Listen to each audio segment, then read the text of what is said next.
감사합니다. 하나님, 하나님의 사랑으로 우리 모든 상처와 우리의 마음을 치유하여 주셔서 하나님의 사랑을 더 깊이 알 수 있도록 주님 함께하여 주시오. 감사합니다. 며 예수님의 이름 감사하며 기도드립니다. 아멘. 아멘. 네. 자리에 앉으시겠습니다.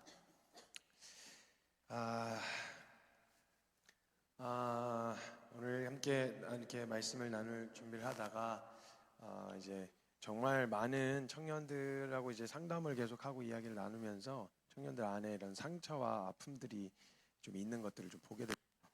이제 교회에서는 참 그런 내용들을 들으면서 교회 안에서만큼은 이런 것들이 이렇게 좀 솔직하게 오픈이 되고 또 같이 이렇게 나누고 공유할 수 있는 이런 부분들이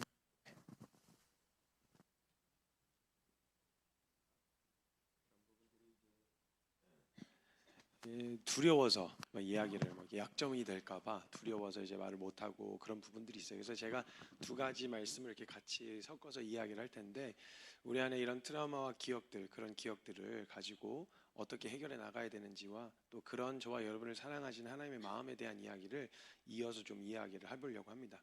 여러분, 진짜 병원에 갔을 때 의사가 용하다고 느껴질 때가 언제냐면, 나는 어떤 증상 하나를 가지고 왔는데 그 증상을 찾아서 원인을 찾아주는 의사 있잖아요. 여기가 아파요? 그럼 이런 문제가 있었을 텐데, 뭐 이런 거 있었을 텐데, 이렇게 딱딱 얘기하는 대로 족족 그 원인을 잘 찾아내는 사람들 있잖아요. 그래서 그 원인을 딱 치료하고 나니까 진짜 괜찮아지는. 제가 한번 진짜 거의 무슨 예수님 같은 분을 한번 봤는데, 어떤 분이 평생을 거의 한 평생을 한쪽 귀가 안 들린 채로 살아오신 거예요. 근데 그분이랑 제가 체형 교정을 받으러 갔었는데, 그분이 이제 뭐 여러 가지 신체적 문제를 이야기를 하다가 제가 뭐 어떤 다른 데 문제가 있냐고 물어봤어요. 그 교정해 주신 분이. 그랬더니 제가 한쪽 귀가 계속 안 들려요. 뭐 병원에 가고 했는데도 이게 안 돼요. 이렇게 계속 물이 들어가 차 있는 것처럼 먹먹해요. 그래도 그렇게 얘기를 했어요. 그랬더니 그걸 들으시는 분이 갑자기 그래요? 그랬더니 턱을 만져보더라고요. 턱을 이렇게 만지더니 어이? 턱이 빠졌네 이러면서 턱을 딱 잡고 여기 땅 때렸어요. 땅 때렸는데 갑자기 들려요.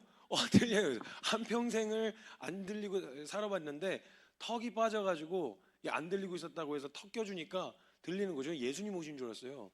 거의 저 들려요. 이제 다시 보여요. 막 이런 모습처럼 하는 거죠. 그러니까 약간 그런 원인들을 찾아가지고 전혀 상관없이 오늘 나한테 드러난 증상이 있는데요. 이 증상이 그냥 오늘 사건 때문에 드러난 게 아니라 이게 어떤 원인이 있어서 발생되어지는 일들이 많아요. 그러니까 그런 걸 이렇게 의사가 짚어주면 야, 용하다 이런 생각이 드는데, 근데 이제 신뢰가 잘 안 가는 병원이나 의사가 있어요. 그거는 나라도 해줄 법한 얘기 있죠. 나도 해줄 수 있는 이야기 해줄 때 보면 이렇게 신뢰가 잘 안 가요. 그래서 아파요? 이제 아파요? 아파서 그래요. 뭐 이런 식으로 얘기를 한다든지. 제가 한 번은 보건소에 제가 옛날에 섬에서 살 때였는데, 거기 보건소가 있는데 보건소에 군 복무 대체해서 이렇게 한 명씩 이렇게 의대생 한 명이 이렇게 파견이 와서 거기서 근무를 해요. 거기 시골이니까. 근데 거기 보건소에 이제 몸이 너무 안 좋아갖고 이제 가가지고 이제 진료를 받으려고 갔는데, 거기 있었던 그 사람이 갑자기 대뜸 저보고 아파요? 이렇게 묻는 거예요. 원래는 어디가 아파서 왔어요? 물어야 되잖아요. 근데 저보고 아프네요. 그럼 아파서 왔지 이 양반아. 내가 너랑 놀러 온 건 아니잖아. 당연히 아파서 왔는데 무슨 질문을, 벌써 거기서 신뢰가 확 깨지는 거예요. 그리고 얘기를 하잖아요. 그럼 갑자기 책을 막 찾아봐요.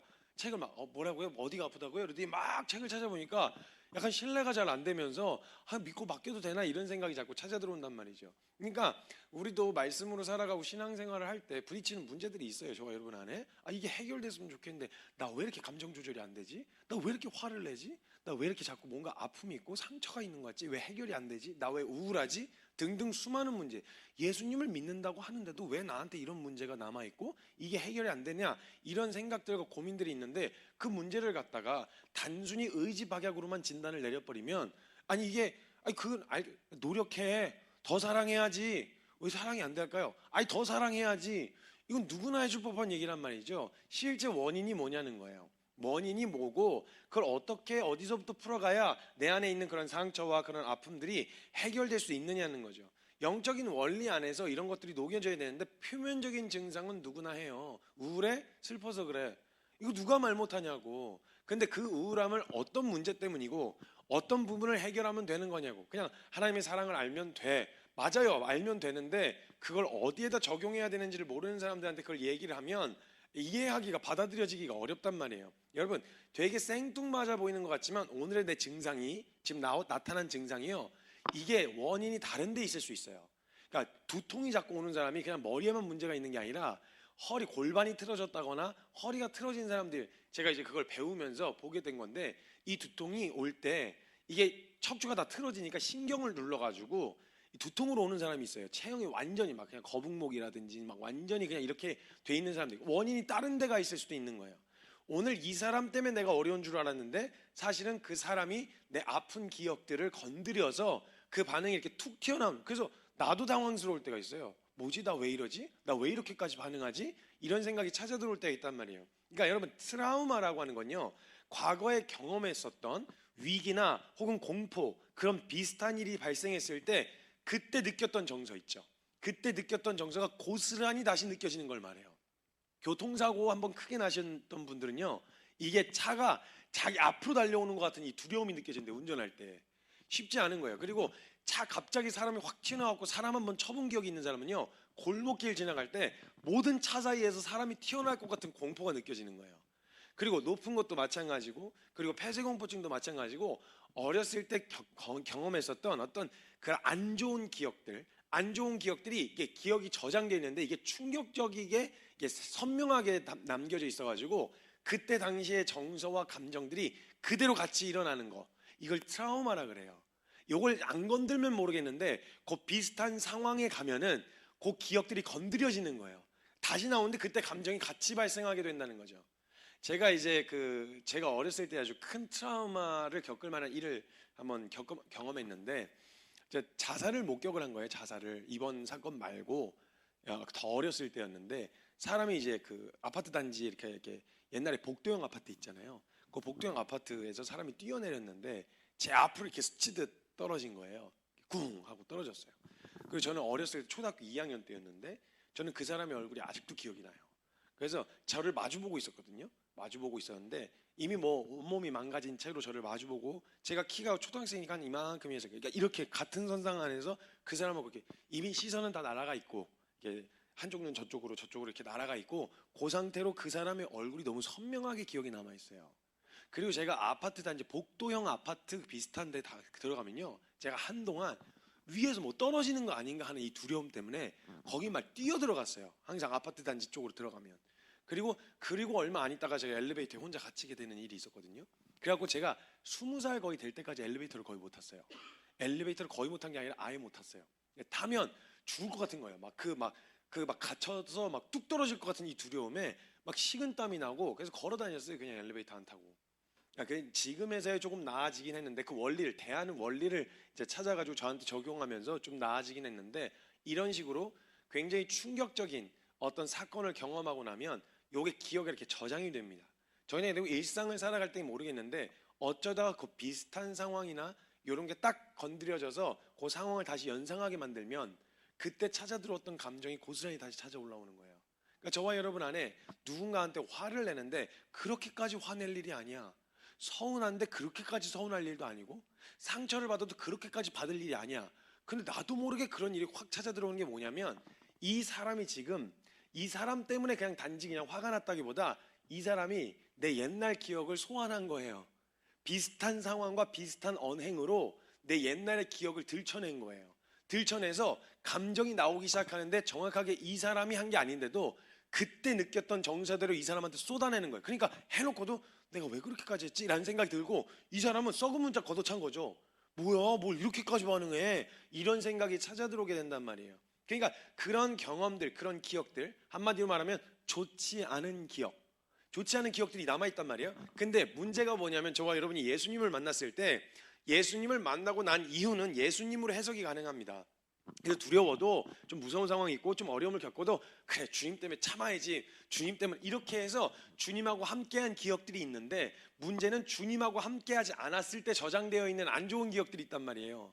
그러니까 지금 그 예수님을 만난 기점으로 보자고요. 예수님을 만난 기점, 그 이후는 예수님과 동행하면서 그래도 그 상황을 즉각적으로 기도도 했고, 어려워서 하나님 진짜 저 속상해요 뭐 이렇게도 해봤어. 근데 문제는 그 이전의 기억들은 하나님이 없이 예수님의 손길이 미치지 않은 채 기억이 저장되어 있단 말이죠. 근데 지금 나는 이 신앙생활을 해나가고 있는데 지금 이 사람이 뭘 건드렸냐? 예수님하고 함께하기 그 전의 기억을 들춰낸 거예요. 그러니까 예수님 만난 사람으로서 나타나지 않아야 될 법한 그런 행동들이 갑자기 확 하고 튀어나오게 된다는 거죠. 그러니까 그런 상황에서 이제 나타나게 되어지는 반응인데, 예를 들면 공포스러운 상황이나 어떤 특정 상황에 대한 트라우마가 있는 사람은요, 그건 그 상황이 비슷한 상황이 연출될 때 반응이 나와요. 근데 문제는 관계에 대한 트라우마가 있는 사람은요, 일상적인 관계에서 다 묻어나는 거예요. 그러니까 여러분 많이 생각해 보세요. 내가 옛날에 어렸을 때 무시를 당했거나 그런 기억이 남아 있으면요, 갑자기 이 사람이 날 그렇게까지 말한 게 아닌데 비슷한 상황을 연상하게 하면 막 눈이 돌아가는 거예요. 막 화가, 막 분노가 치밀어 오르는 거죠. 제가 예전에 이제 중학교 때 학교 폭력을 당했어요. 근데 제가 제일 수치스러웠던 기억이 뭐냐면, 저희 남중이었는데 바로 옆에 여중이 있었거든요. 그럼 선배들이 항상 무슨 나무 무슨 나무, 여중 지나가는 길목에서 무슨 나무 무슨 나무 무슨 나무라고 이야기를 해요. 그러면요, 그 나무 모양을 이렇게 하고 있으면 거기다가 저한테다 이렇게 책가방을 걸었어요. 가방을. 그러니까 가방을 잔뜩 한 열 몇 개를 걸고 여중 앞을 지나가게 되면 여중에 있는 애들이, 누나들이나 이렇게 애들이 막 웃음거리로 만들고 이게 너무 기억이 안 좋은 기억이 남아 있는 거예요. 그래서 제가 제일 극혐하고 제일 싫어했던 게, 여자 앞에서 가오 잡는 남자들 있죠. 이거 보면은 나한테 뭘 한 게 아닌데 뭐 이게 막 그냥 안 되는 거예요. 막 그냥 가오 잡고 막 센 척하고 이러면 그러니까 막 눈이 돌아가는 거예요. 왜죠? 막 너무 재수 없고 짜증 나고 왜 저러는 거야, 이런 생각이 찾아드는 거예요. 저도 그러고 싶은 마음이 있겠지만 제가 그걸 역으로 당했던 터라, 누군가가 앞에서 막 센 척하면서 누구를 막 무시하거나 깎아내리는 막 이런 얘기를 하면 오히려 그 사람한테 제 막 분노가 쏟아지는 거죠. 그 사람이 제가 지금 예수님을 믿고 선교사로 사역을 하는데도 그런 모습이 나타나면 이때 기억을 건드니까 확 돌아버리는 거예요. 감정이 확 튀어나오게 되어진다고요. 그러니까 그런 트라우마가 관계 안에서 일어난 상처 혹은 사랑의 부재 같은 영역이라면요, 이건 사람과 사람을 대하는 관계에서 묻어나기 때문에 계속해서 예수님을 믿고 신앙생활을 해가는데도 계속 어려움을 자꾸 겪게 되어지는 거예요. 그래서 이게 현재 진영에 대해서 계속 나를 괴롭히게 되어지는 거죠. 더 괴로운 건, 예수님 몰랐을 때는 그냥 악한 마음을 품고 재수없다, 막 짜증난다 이렇게라도 할 수 있는데, 예수님을 믿어놨으니까, 복음을 또 들어놨으니까, 이러면 안 되는데 나 왜 이러지? 나 자꾸 왜 이러는 거지? 이런 생각이 더 계속 자꾸 괴롭히게 되어진다는 거예요. 그러니까 어떻게 되냐면, 복음으로도 안 되는 영역이 있나 보다, 복음으로도 안 되는구나, 하나님 사랑을 알아도 안 되는구나, 그 영역은 해결이 안 되는구나, 이런 생각을 자꾸 갖게 되어진다는 거죠. 그래서 복음만으로 안 되는 게 아니라 정확하게 복음이 적용되어야 되는 지점을, 믿음을 써야 되는 지점을 제대로 못 쓰고 있었던 거예요. 어디에다 써야 되는지 몰라서 이러면 안 돼, 이러면 안 돼, 이렇게만 생각하고 있었고, 이걸 정확하게 적용을 해서 이걸 해결해 나갈 수 있는 방향을 못 잡고 있었던 거죠. 그래서 복음은 절대 능력이 없어서 해결이 안 되는 게 아니에요. 그걸 적용만 하면, 제대로 쓰기만 하면 되는 건데, 문제는 이런 기억들, 이런 마음들이 이제 자꾸 이렇게 차곡차곡 쌓여가지고 자기 스스로에 대한 연민, 안 바뀌어. 복음을 들었는데도, 이런 걸 알았는데도, 하나님의 사랑을 안다고 말하는데도 안 바뀌어. 이런 생각들이 자꾸 누적이 돼서 쌓여오게 되어진단 말이에요. 이게 해결되려면 어떻게 해야 되냐? 그 모든 시간, 그 시간 가운데서 하나님이 다 개입하고 있었다고, 하나님이 다 그 모든 순간에 개입을 하셨다고 재해석을 해서 저장을 해야 돼요. 다시 기억을. 그 사건을 들춰내놓고 그 시간 가운데서도 하나님이 이렇게 인도하셔서 나를 이 은혜로 알게 하셨다라고 하나님의 손길이 묻어있는 영역으로 다시 저장을 해야, 그래야 우리 가운데 그 영역이 해결이 되어질 수 있단 말이에요.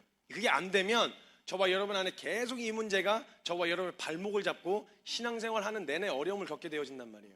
왜냐하면 저와 여러분이 살아가는 세상 자체가 인정받을 만해야 인정을 받고 사랑받을 만해야 사랑을 받기 때문에, 그런 약점을 드러낼 수가 없고, 드러내면 오히려 그게 나에게 칼로 다가오는, 등에 칼꼽히는 그런 상황이 펼쳐지기 때문에 어떻게든 사랑받을 만한 게 있고 인정받을 만해야 되는 게 있어야 되는 거예요. 근데 만약 없다 이러면 이제 자기 연민, 우울감, 우울증, 여기에 계속 둘러빠져갖고 벗어나질 못하게 되어지는 거예요. 그래서 여러분, 하나님이 여러분을 향해 갖고 계신 마음, 그 마음을 알게 되어졌을 때 이걸로부터 자유할 수 있게 되어지는 거거든요. 근데 너무 하나님을 왜곡되고 하나님을 너무 오해하고 있는 게 문제인 거예요. 교회에 다니면서도 알게 모르게 스며들어와 있는 이 세속적인 가치관들이 저와 여러분 안에 깔려 있어가지고 하나님도 그런 식으로 자꾸 이해하는 거예요. 하나님도 일 잘하는 사람, 돈 많은 사람, 이쁘고 잘생긴 사람, 능력 있는 사람, 이런 사람 좋아하신다라고 하는 이런 정서. 그러니까 하나님 앞에서도 잘 보여야 되는 거예요. 무슨 직장 상사 마냥. 아니 밖에서도 일주일 내내 그것 때문에 치열하게 싸우고 왔는데 주일날 와서도 목사님한테 인정받아야 돼, 선생님들한테 인정받아야 돼, 하나님한테도 인정받아야 돼. 도대체 일주일 내내 숨 쉴 틈이 없게 되어지는 거죠. 그렇게 따지면. 근데 하나님이 성경에 나타나는 이 하나님의 마음은, 저와 여러분을 향한 하나님의 마음은 우리가 흔히 생각하는 사람들 같지 않아요. 이걸 정확하게 알고 믿어야 되는데 우리가 살아온 환경 안에서 하나님이 이러실 거야 라고 하는 것 자체, 벌써 정서적으로 그런 정서를 깔고 있어요. 하나님 믿음으로 제대로 살면 뭔가 뺏어가시고 내가 꼭 싫어하는 것만 시키실 것 같은, 내가 좋아하는 걸 하나도 안 시키고 꼭 싫어하는 것만 시킬 것 같은, 그래서 말씀에 순종하고 믿음으로 살면 막 이것도 못하고 저것도 못하고 뭐 연애도 못하고 결혼도 못하고 막 이럴 것 같은 이상한 정서. 아니 어떤 청년이 물어봤다니까요 저한테. 자기 믿음으로 살고 싶지 않대요. 그래서 왜 그러냐 했더니 믿음으로 살면 뭐 연애도 못하고 뭐 결혼도 잘 못하고 그런 거 아니냐고. 그거 너무 어이없는 거예요. 여러분, 연애는 믿음 때문에 못하는 게 아니에요. 오해하지 마시고, 절대 오해하시면 안 돼요. 연애는 그냥 못하는 거예요. 그건 믿음 때문에 못하는 게 아니고 성경 때문에 못하는 게 아니고 그냥 못하는 거란 말이에요. 근데 자꾸 뭔가 오해하게 만들어요. 하나님 뭔가 뺏어가시는 분, 뭔가 이게 못하게 하시는 분, 내가 싫어하는 것만 시키시는 분, 이런 식으로 오해를 하다 보니까 하나님도 그냥 인간적으로 에이 그런 사람 좋아하시겠지, 하나님한테 인정받으려면 그런 모습을 갖춰야 되고, 만약에 그게 아니다 그랬을 땐 내가 막 혼자 연민하고 자책과 자괴감에 빠지게 되어진다는 거예요. 그래서 이런 상황에서 가장 중요한 건 뭐냐, 하나님의 마음을 아는 거예요. 저와 여러분이 여기서 안정감을 찾아야 저와 여러분이 이 땅에서 살아가면서 신앙을 통해서 살아가는 진짜 안정감, 평안, 이걸 누릴 수 있게 되어진단 말이에요. 정서적으로 너무 불안해요. 진짜 정말 많은 청년들 만나지만 너무너무 불안한 상태예요. 그래서 겉으로는 괜찮은 척하는데 이야기해 나가고 풀어가다 보면요, 그 마음에 있는 이야기가 쏟아져 나오거든요. 상담을 하고 이야기를 하면 제가 그런 어떤 정신적인 문제와 트라우마나 이런 어려움 때문에 겪었었던 일들이 있어서 부모님들이 그런 문제를 가진 아이들 데리고 저한테 와서 이렇게 상담을 받게 하실 때가 있어요. 그럼 전 다른 얘기 안 해요. 그냥 가만히 앉아 있어요. 가만히, 진짜 가만히. 그러니까 뭔가를 캐내서 얼른 해결해 줘야지 이런 정서가 없어요. 그래서 옆에서 부모님들이 얘 좀 어떻게 좀 막 해주세요 막 이렇게 하면 애들이 이미 마음을 굳게 닫아버려요. 그래서 어머니 나가세요. 제가 따로 얘기할 테니까 나가세요. 그래서 앉혀놓고 얘기하면 해결하려고 안 해요. 그 문제는 제가 어떻게 해결한다고 단회적으로 해결할 거 있으면 사람 다 바뀌었죠. 그렇게 바뀌는 문제가 아니에요. 그래서 그냥 앉아서 기다려요. 기다리면서 이야기할 때까지, 본인이 스스로 이야기할 때까지 기다려주고 그냥 질문하면서, 이것저것 질문하면서 뭐가 좀 힘들어?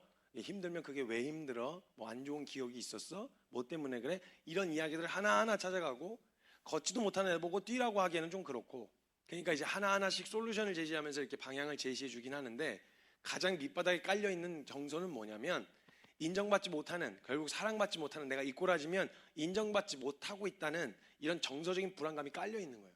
부모님도 계속, 주변 사람들도 계속 뭔가 내가 쓸모없는 인간인 것 같은 그런 정서들이 깔려있다는 거죠. 그래서 이 하나님조차도 그런 식으로 인식하고 오해하게 되어지는 경우가 있는 거예요. 그래서 우리가 제일 중요한 건 하나님의 마음을 잘 알 수 있어야 된단 말이에요. 여러분이 생각할 때도 이 사람 정말 쓸모있는 사람이다, 이 사람 정말 괜찮은 사람이야, 쓸모있는 사람이, 이렇게 생각할 만한 사람들은 대부분 어떤 사람들을 보고 그러냐면 돈 많은 사람, 일 잘하는 사람, 센스 있는 사람, 빠릿빠릿한 사람, 잘생기고 이쁜 사람, 능력 있는 사람, 뭐 이런 사람들을 보면 와, 이 사람 쓸모있는 사람이야, 정말 뭐 필요한 사람이, 이렇게 생각이 든단 말이죠. 근데 그런 생각이 찾아 들어오게 한 건 사회적 분위기가 그래요. 그냥 뭔가 있어야 인정하고 뭔가 있어야만 사랑받을 수 있는 그런 문화 안에서 살아오고 있었단 말이죠. 그러다 보니까 그런 세상에서 살고 있는 세속적인 가치는 그런 데서 그런 가치관으로 살아가니까 괜찮은데, 문제는 교회 공동체 안에도 이게 알게 모르게 흘러들어와 있는 거죠. 그래서 그런 게 뭔가 있으면 대하는 태도가 달라져요. 그래서 뭔가 능력 있고 뭔가 밖에서도 뭐 이렇게 하면은 뭐 신앙 좋고 아니고를 떠나서 일단 그 사람들이 대하는 태도가 달라진다고요. 보여지는 걸로 평가하고 드러나는 걸로 그 사람의 어떤 걸 평가하는, 이거 아주 세속적인 문화거든요. 세속적인 가치인데 이게 알게 모르게 교회 안에도 흘러들어와 있는 게 문제라는 거예요. 그게 흘러들어와서 흘러들어올 수 있어요. 근데 그게 아니라고. 여기가 어디야? 여기 교회야. 교회라고 하는 공동체는요, 세속적인 가치 한복판에서 하나님 나라의 가치가 통용되는 공동체가 바로 교회 공동체예요. 여기서만큼은 아니지, 그러면 안 되지, 그럴 수 없지, 이런 반응이 나와야 되는데, 문제는 여기서도 그냥 알게 모르게 그런 가치가 통용된다는 게 문제인 거예요. 그도 그럴 것이 이제 사람들이 눈에 보여지는 걸로 먼저 평가하고 판단하게 되어지는데, 저만 해도 그래요. 제가 한 번은 교회에서 말씀을 주일날 전하고 얼른 집으로 돌아가려고 하는데, 목사님이 간곡하게 잡으셔가지고 누가 한 사람이 꼭 상담을 받으려고 기다리고 있다는 거예요. 그래갖고 저희 가야 되는데 이랬더니 꼭 좀 상담을 해줬으면 좋겠다는 거예요. 그래서 알겠다고 하고 기다리고 있었는데, 어떤 남자가 헐레벌떡 뛰어들어왔는데, 추리닝, 주일날인데 추리닝에다가 맨발에다가 삼선 슬리퍼 신고 온 거예요. 제가 또 이제 좀 약간 모태신앙인데다가 좀 보수적인 집안에서 자라가지고 주일날 예배 시간에 추리닝에다가 맨발에 슬리퍼를 신고 왔다. 이건 정서적으로 제가 용납이 잘 안 되는 행동이거든요. 그래서 엄청 깠어요. 막 드립다 깠어요. 막 엄청 막 그냥 뭐 상담 내용 듣기도 전에 이런 뭐 태도가 일단 막 이러면서 이제 막 엄청 뭐라고 했거든요. 그러다가 그 사람의 이야기를 듣는데, 이야기를 듣고 그분이 뭘 하시는 분이신지를 듣게 되는데, 일단 나이가 저랑 동갑이었어요. 알고 보니까 동갑인데다가 이제 그분이 공군 전투기 조종사, 공군 대위였던 거예요. 전투기 조종사. 근데 제가 갑자기 마음이 누그러들면서, 그렇게 오신 게 너무 얼마나 피곤하셨을까 하면서 막 이해가 되기 시작하는 거 있죠. 막 그러면서 아이고 나라를 지켜주시느라고 이렇게 또 피곤하시고 너무 힘드셨겠다, 이런 정서가 막 찾아 들어오는, 저만 해도 의식적으로 그걸 막 바꿔서 해보려고 하는데도 그런 상황에서 그런 반응이 나와요. 눈에 보여지고 두드러지게 나타나는 그런 반응과 정서들로 사람들을 대하게 되는 게, 이게 우리가 살아온 문화란 말이에요. 그래서 여러분, 그 질문, 여러분 성인이 되셔가지고 아마 모르는 사람들 새로운 관계가 시작되어질 때 마주하게 되는 질문 중에 진짜 부담스러운 질문이 뭐 하세요? 뭐 하시는 분이세요? 뭐 이런 질문들. 그러니까 연애가 아니라 결혼할 대상으로 생각하고 부모님한테 데리고 가잖아요. 부모님은 꼭 이거 한번 물어보실 거거든요. 그 사람 뭐 하는 사람이니? 뭐 해? 뭐 하는 사람이야? 이거 꼭 물어보신다고요. 근데 이 질문, 뭐 하냐는 이 질문에 어떤 사람은 대답을 할 준비가 돼서 어깨가 막 쫙 펴져서 저 뭐 하는 사람입니다, 이렇게 대답할 수 있는 사람이 있고, 어떤 사람은 위축이 되잖아요. 벌써 자기 자체가 막 약간 뭐 부끄러워지는 것처럼 이렇게 위축이 된 사람이 있단 말이에요. 그거 하고 안 하고 상관없이 그냥 그 사람인데, 그 질문 하나에 사람이 확 위축이 되기도 하고 이렇게 떳떳해지기도 한단 말이에요.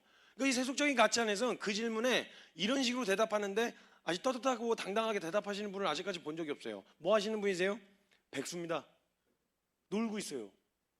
이걸 당당하게 대답하시는 분도 못 봤고요.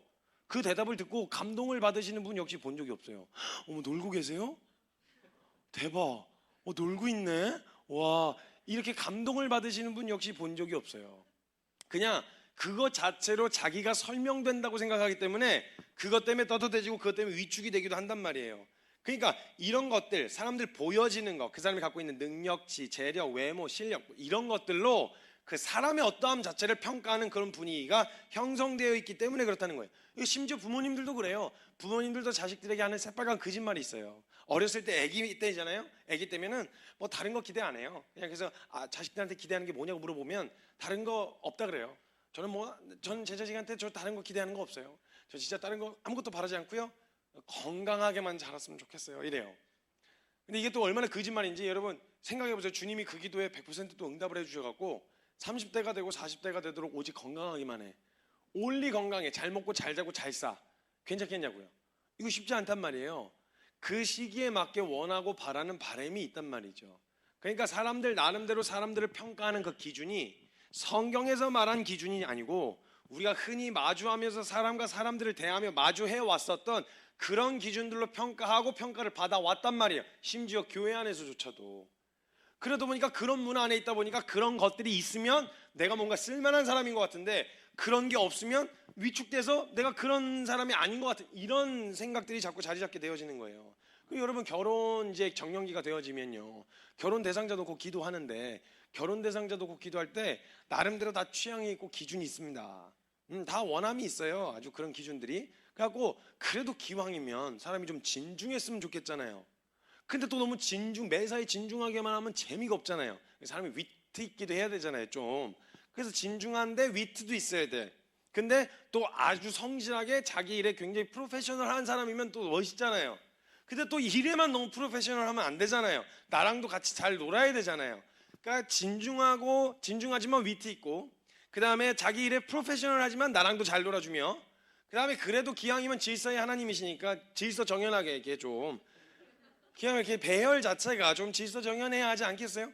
아무데나 그냥 막 중구난방도 여기 막 이렇게 하고 아무데나 배치시켜 놓으면 안 되고 좀 질서 정연해야 되지 않겠습니까? 아, 그런데 또 지가 잘생긴 줄 알면 안 되잖아요. 꼴값이라는 걸 떠니까. 그러니까 진중한데 유머러스하고, 그러니까 자기 영역에 프로페셔널한데 나랑 시간을 잘 보내주면서 잘 놀고, 잘생겼는데 지가 잘생긴 줄은 몰라야 되는 이런 기준들이 나름대로 있긴 있는데 베스트죠, 다 갖추면. 거기도 플러스 알파 신앙도 좋으면 대박이죠. 대박이야. 근데 이제 그런 기준을 가지고 하나님 앞에 기도를 못 해요. 하나님 기왕이면 외모도 기왕이면 이렇게 너무 한번 막 이렇게 막 빠으면 안 되잖아요. 그러니까 기왕이면 좀 질서정연하고, 그러나 지가 잘생긴 줄 몰라야 되고, 진중하지만 유머러스해야 되고, 이걸 다 얘기 안 한다고요. 그래서 보통은 이제 솔로몬의 기도라고 있어요. 하나님이 기뻐하시는 기도를 하면 주님이 부와 명예를 덤으로 주셨잖아요. 솔로몬한테 지혜를 구했더니 부와 명예를 덤으로 주신 것처럼 우리도 하나님이 기뻐하시는 기도를 올려드리면 하나님도 그 나머지의 것들을 덤으로 주실 거라고 하는 믿음과 기대로, 하나님 전 다른 거 필요 없습니다. 정말 주님 사랑하고요. 하나님과 마음이 꽉 합한 그런 사람이면 저는 충분합니다. 뭐 이렇게 기쁜, 이제 하나님이 기뻐하실 만한 기도를 올려드려요. 또 우리 주님은 그런 거 되게 좋아하시거든요. 그래서 이제 그 기도를 또 100% 응답을 하신 거죠. 그래서 어머 진짜? 진짜 내 마음에 합한 사람이면 돼? 이래가지고 데리고 오셨어요. 데리고 오셨는데 하나님 보시는 기준 아시죠? 사람 보시는 기준? 나 여호와는 외모를 보지 않는다. 나 여호와는 중심만 본다. 그래서 데리고 오셨는데 진짜 원리 중심만 보셨어. 진짜 볼 게 중심밖에 없어. 괜찮겠냐고요. 이거 쉽지 않단 말이에요. 그래도 너무 중심만 보셨다, 이런 생각이 찾아 들어온다니까요. 안 된다고요. 이게 그냥 쉽게 딱 받아들여지지가 않아요. 왜냐하면 사람들을 평가하고 보는, 처음 호감을 느끼게 되어지는 그런 과정들이 그 사람이 갖고 있는 무엇, 드러난 외형, 실력, 스펙, 이런 것들을 통해서 보통 이렇게 받아들이기 때문에 그게 잘 안 된단 말이에요. 우리가 보통 사람들을 판단하는 기준이 그래요. 드러나는 무엇, 외형적인 거, 그 사람의 능력치. 근데 이게 믿는다고 말하는 사람들 안에서조차도 그래요. 그런 공동체 안에서도 뭔가 일 딱 부러지게 잘하고 이러면요, 입김이 세요. 이렇게 해야 되는 거 아니에요? 그런 것 같아. 근데 이렇게 공동체마다 꼭 또 한 사람씩 있는데 이렇게 마이너스 손이 있죠. 손만 댔다 하면 망가져. 손만 댔다 하면 박살내. 뭔가 들었다면 아작나. 이게 저희 공동체 안에도 있거든요. 진짜. 그래서 제발 그냥 내가 들게 이래가지고 내가 다 해주고 싶은 그런 마음이 드는 지태도 있단 말이에요. 근데 그런 사람들은 또 이리 치이고 저리 치이고 여기서 무시받고 저기서 무시받고 이래요. 근데 이게 알게 모르게 그런 정서들이 깔려 있어서 이런 걸로 평가되고 평가받는 게, 세상이야 그 가치관으로 사니까 괜찮다지만 교회는 다른 가치관으로 살아야 되거든요. 그게 하나님이 우리를 보시는 기준이 맞냐는 거예요. 근데 알게 모르게 이런 가치관이 깔려 있어서 거기에 위축되고 교회 안에서조차도 그게 어렵게 되어진다는 거예요. 하나님은 절대, 여러분 하나님을 인간 수준으로 생각하지 마세요. 하나님은요 전능하신 분이세요. 아니 돈이 있고 없고가 무슨 상관이 계세요? 하나님이 그냥 말씀하시면 다 만드실 수 있는 분이시고 하실 수 있는 분이신데, 우리가 건물 지을 때 돈이 필요하고 사람이 필요하지만 말씀으로 만드시면 되는 분이신데 뭐 하려고 돈에 절절 매시겠어요? 염려하지 마세요. 여러분 절대 오해하시면 안 돼요. 하나님은 돈 때문에 절절 매지 않으세요. 거꾸로 말하면 뭐냐? 돈 없다고 실망하실 일도 없다는 거예요. 아니 여러분 교회 예배당 들어올 때 주님이 앞에서 이렇게 입구에서 통장 잔고 확인하셔가지고 야 너 뭐 이렇게 빚이 많어? 야 너 가 이래갖고 쫓아내시거나, 얼굴 외모 보시고 야 너 이번 너무 부었는데? 야 부담스러우니까 가 이래서 얼굴 보고 빠꾸 먹은 적 있으세요? 없죠? 교회 들어올 때 누구도 그런 걸로 온 적 없어요. 원래는 자격이 없는데 하나님이 베풀어 주시는, 부여해 주신 자격 때문에 누구나 올 수 있게 허락하신 공간이 교회예요. 그럼 교회에서 그런 은혜를 받고 모여 있는 사람들이라면 적어도 이 안에서만큼은 그런 가치가 아닌 다른 가치, 하나님 나라의 가치 받은 대로 그렇게 통용이 돼야 되잖아요. 근데 알게 모르게 그게 깔려 있는 거예요. 제가 이제 그 예전에 사역하던 교회가 있었어요. 그 교회가 유명 한 사람인데 크리스찬이다, 연예인인데 크리스찬이다 이러면 한 번씩 그 교회 거쳐가는 그런 교회였거든요. 제가 거기서 사역할 때였는데 심지어 제가 다음 주 월요일 날 거기 가네요. 제가 옛날에 사역하던 그 교회 목사님 그 행사가 있어서 가게 됐는데, 그 교회에서 이렇게 그 2년 좀 넘게 제가 사역을 했는데 거기서 이제 한 가지 제가 마음에 안 드는 문화가 하나 있었어요. 소개를 하려면 다 해야 되는데 꼭 그런 분들은 이제 뭐 국회의원, 뭐 어디 CEO 아니면 뭐 어디 뭐 연예인 이렇게 오시면 나오시라고 해서 인사를 예배 시간에 이제 인사를 하는데 이분으로 말씀드릴 것 같으면 이렇게 해서 인사를 시작하는 소개하는 이게 문화가 이게 너무 마음에 안 들었던 거예요. 아니 무슨 내밀 명함이 없어서 뭐 개미똥구멍 나라 국회의원인 게 무슨 그게 뭐 하나님 앞에서 내밀 명함이 되겠냐고. 이건 다른 데서는 당연히 인정받고 존중받아야 될 만하지만 교회에서 그런 걸로 나뉘어지면 안 되는 나는 생각이 있어가지고 이건 아닌데 하고 이제 뒤에서 칼을 갈고 있다가 이제 제 차례가 됐어요. 설교 차례가 돼갖고 제가 이제 올라갔죠. 이제 3주에 한 번씩 번갈아가면서 설교를 했는데 제가 이제 올라가가지고 올라가자마자 안녕하십니까? 저는 하나님을 사랑하는 김성교 형제라고 합니다. 이렇게 얘기를 했어요. 다 알고 있는데 갑자기 제가 그렇게 얘기하니까 벙찌죠. 그래갖고 다들 벙쳐서 저를 쳐다보고 있었는데 제가 걷다 대고 저는 교회에서 딱 이 정도 소개면 충분할 것 같습니다. 아니 뭐 어느 나라 뭐 미국 대통령인들 여기 와갖고 내밀 명함이 되겠습니까? 적어도 뭐 교회 뭐 이런 거 떠나서 하나님 앞에서 내밀 명함은 아니지 않습니까? 어디가 국회의원인 게 뭐 어디 CEO인 게 당연히 밖에서는 존중받을 만 하겠지만 하나님 앞에서 적어도 교회 안에서만큼은 그런 걸로 평가되고 이거 쪽팔린 줄 아셔야 된다고. 어딜 그런 거 가지고 이게 내밀어 하나님 앞에서 명함 제가 어떤 사람인데 내가 뭐 했는데 아니 밖에서는 당연히 존중받아야 되는데 교회 안에서는 그런 걸로 통용되어지는 데가 아니라고 난리를 쳤죠. 담임 목사님도 계시는데 막 난리를 쳤어요. 그리고 얼마 있다 제가 교회를 사임하게 됐습니다. 뭐 쫓겨난 건 아니지만 아무튼 그러니까 이런 분위기가 알게 모르게 통용이 되고 있다는 게 문제인 거예요. 그리고 걱정하지 마세요. 그 목사님하고 잘 지내요. 그러니까 또 부르셨잖아요. 제가 이렇게 까고 다니는 거 아시거든요. 근데도 이제 다음 주 월요일라고 한번 생각해보니까 그러네요. 그러니까 걱정하지 마세요. 잘 지내고 있으니까 그건 걱정하지 않으셔도 되는데 어찌됐건 이런 걸로 평가되고 평가받는 이런 문화가 깔려있다라는 거예요. 근데 하나님은 절대 그런 걸로 평가하시거나 바라보시는 분이 아니시라고요. 하나님 나름대로의 기준이 있으신 분이에요. 절대 인간과 같은 기준으로 하나님을 바라보시면 안 된다고요. 그렇게 하면 오해가 생겨요. 교회에서도 힘들게 되어진다고요. 그러니까 하나님 앞에 이런 거 갖고 명함 내밀고 막 거기서 막 휘둘고 이렇게 하는 것만큼 쪽팔린 게 없다 이 말이에요. 하나님 돈 많다고 절절매지 않으세요? 거꾸로 말하면 뭐냐? 돈 없다고 실망하실 일도 없어요. 하나님은 재능에 감동받지 않으세요? 아니 뭐 재능이야? 하나님이 감동받을 만한 재능이 뭐가 있겠어요? 아니 그래봐야 하나님으로부터 나온 것들 아니에요? 다? 아니 인간이 얼마나 어떤 영역 분야에 뛰어난다 한들 하나님이 감동받으실 만한 아니 어저께 우리 축구 재밌게 보셨어요? 네. 아니 저는 잘라 그랬는데 손흥민이가 골을 넣는 바람에 그냥 잠이 홀라당 깨버려가지고 저도 늦게 자버렸네. 그거 보면서 주님이 막 보시다가 오오오 이러다 우와 막 이렇게 해서 같이 막 뛰시고 그러시면서 그 재능 그거 축구 공하는 그거 재능 보시고 하나님은 만약 필요하다 어디다 써야 된다 그럼 거기에 필요한 재능을 주시면 돼요. 하나님은 전능하시니까. 근데 뭘 그런 재능 가지고 감동을 받으시겠어요? 재능 때문에 감동받지 않으세요. 재능에 따라서 사람 쓰시지도 않으세요. 하나님은 순종하는 사람 쓰세요. 왜냐하면 필요한 능력을 주시면 그만이니까. 그 사도 바울이 뭐라 그래요? 나는 능력 주시는 자 안에서 능력을 주시는 분은 하나님이시니까 그 능력 주시는 자 안에서 I can do everything 모든 것을 할 수 있느니라. 난 뭐든지 할 수 있어. 이 말은 자기가 뭘 다 할 수 있다 이 말이 아니라 능력은 하나님이 주시는 거니까 난 뭐든지 순종할 수 있어 이 말인 거예요.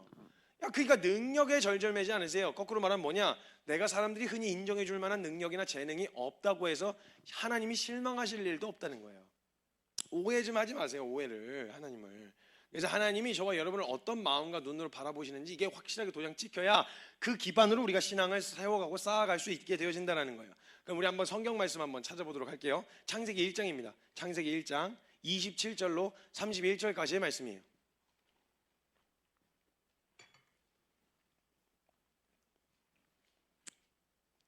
창세기 1장 늦게 찾는 건 용서가 안 돼요.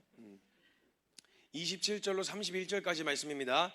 찾으신 줄로 알고 함께 한 목소리로 읽어보도록 할게요. 27절로 31절까지 말씀 시작.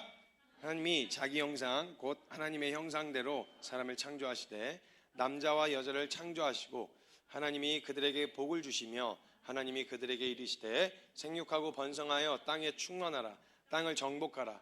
바다의 물고기와 하늘의 새와 땅에 움직이는 모든 생물을 다스리라 하시니라.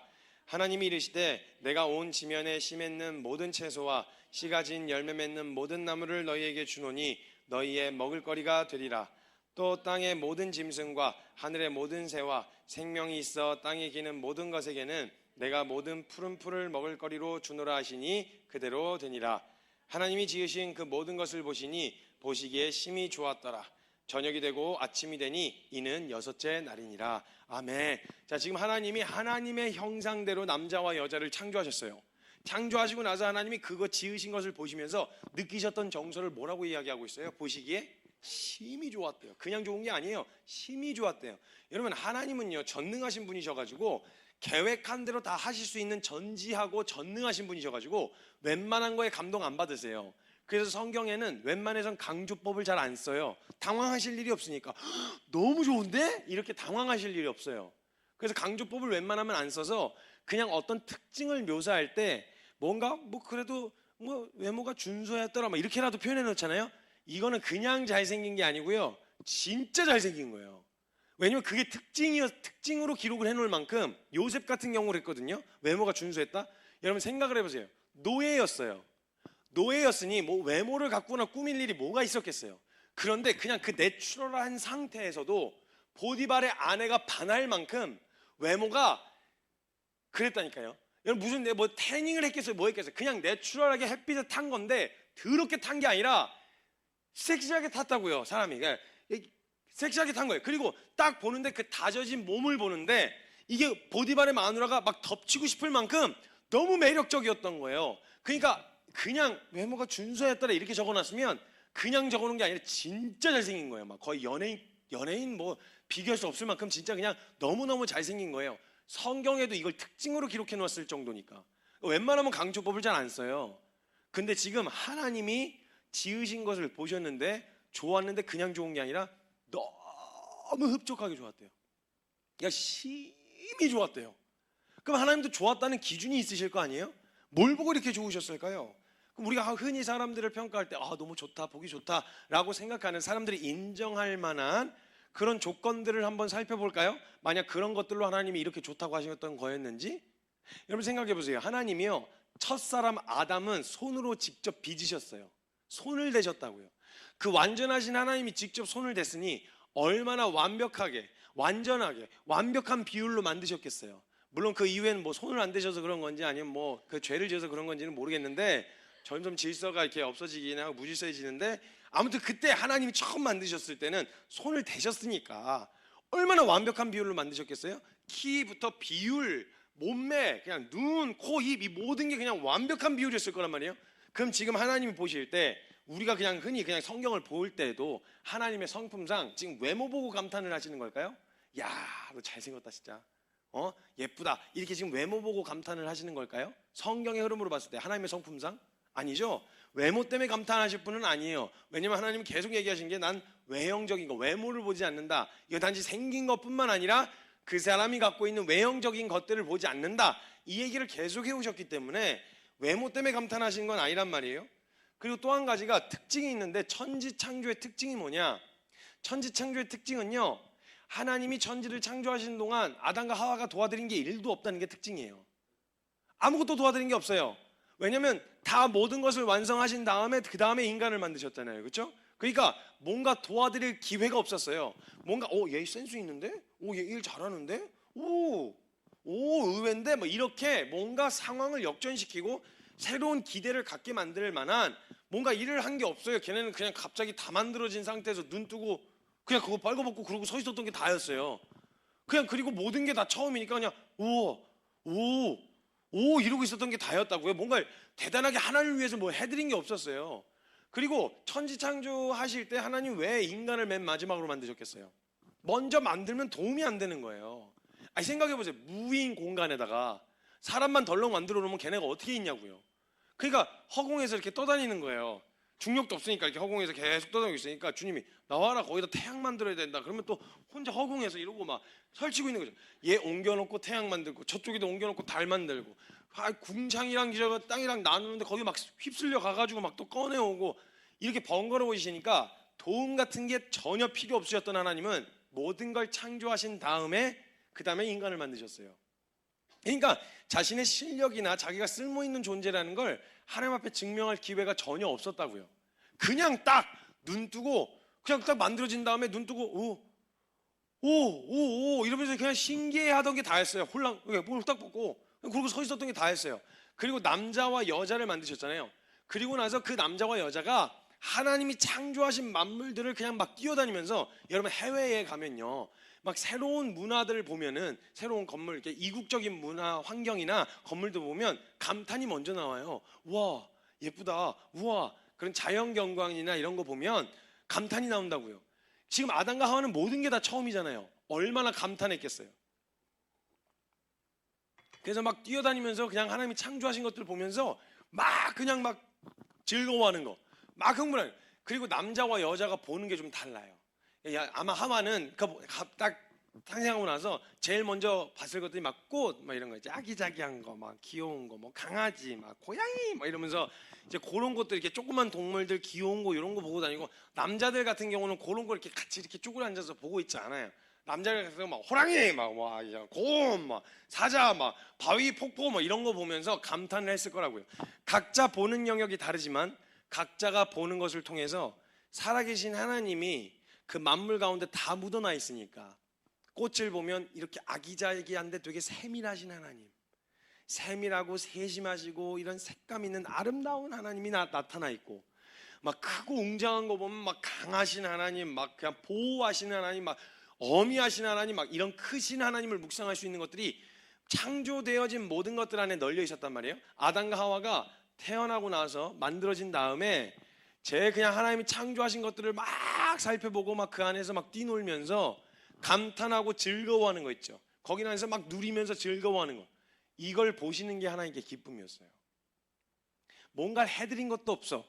하나님을 위한 대단한 사역이나 뭐 결과물을 가지고 간 게 아니야. 그냥 하나님은 하나님이 창조하신 에덴 동산 안에서 아담과 하와가 막 즐겁게 뛰놀고 마음껏 누리고 이렇게 하는 걸 보시는 게 하나님께는 기쁨이었던 거예요. 다른 게 필요가 없었어요. 그래서 웨스터민스터 소요리 문답 제1문에 보면요, 인간의 제1된 목적이 무엇이냐라는 질문에 이구동성으로 이렇게 대답을 해놨어요. 인간의 제1된 목적은 하나님을 영화롭게 하고 그분을 영원토록 즐거워하는 것이다. 이게 인간의 제1된 목적이었어요. 하나님이 창조하셨을 때 그를 통해서 뭔가 일을 하려거나 뭔가를 하려고 하신 게 아니라, 하나님은 그들이 하나님이 창조하신 것 안에서 마음껏 누리고 즐거워하고 하나님을 영화롭게 하고 하나님을 막 찬양, 이걸 보시는 게 그냥 기쁨이었어요.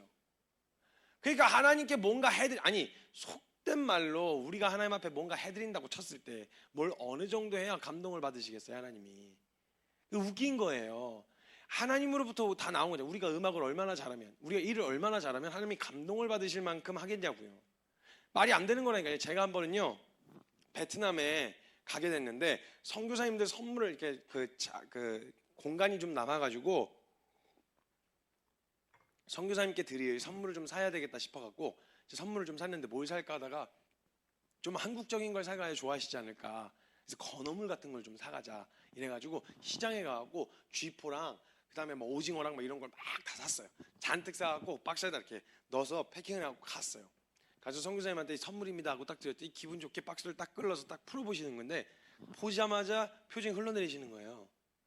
그래서 마음에 안 드시나 못 드시나 그랬는데, 갑자기 봉투 하나를 이렇게 들더니 저한테 이렇게 갖고 와서 보여주시는데, 거기 밑에 뭐라고 적혀 있었냐면 Made in Vietnam 이렇게 적혀 있는 거예요. 그러니까 베트남에서 잡아서 한국으로 수출을 한 걸 제가 거기서 다시 사가지고 베트남으로 다시 갖고 들어온 거예요.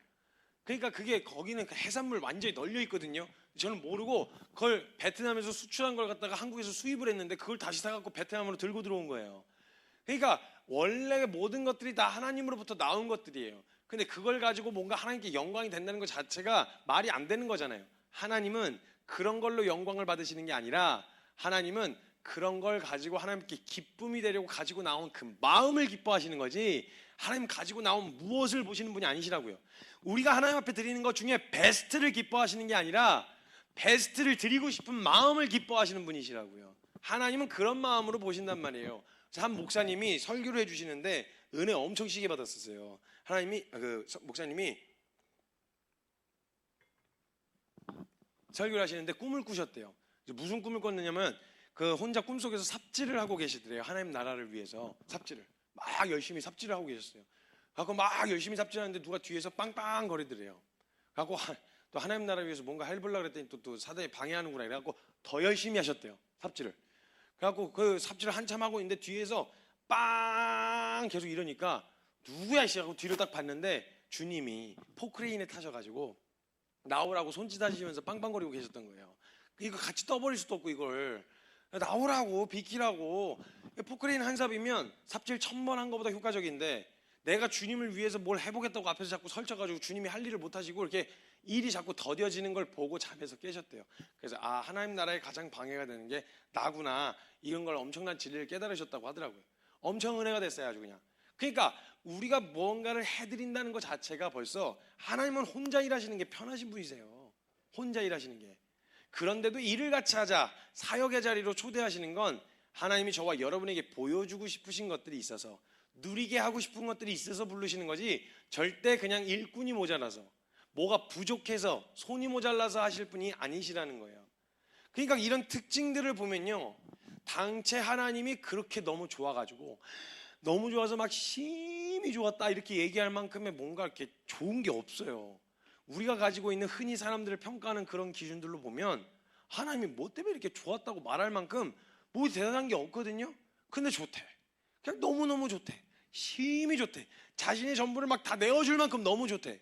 뭐야 이게. 그러니까 우리가 이 세속적인 가치를 벗겨내지 않은 채 성경을 보면 이해가 안 되는 이유가 그것 때문이에요. 도대체가 그렇게 전부를 줄 만큼 우리가 잘한 게 없는데 그냥 좋대. 그러니까 무슨 약간 픽션 소설 같은 느낌인 거죠. 픽션인 거예요 그냥. 아니 내가 살아온 세상은, 세상에 공짜가 어디 있어.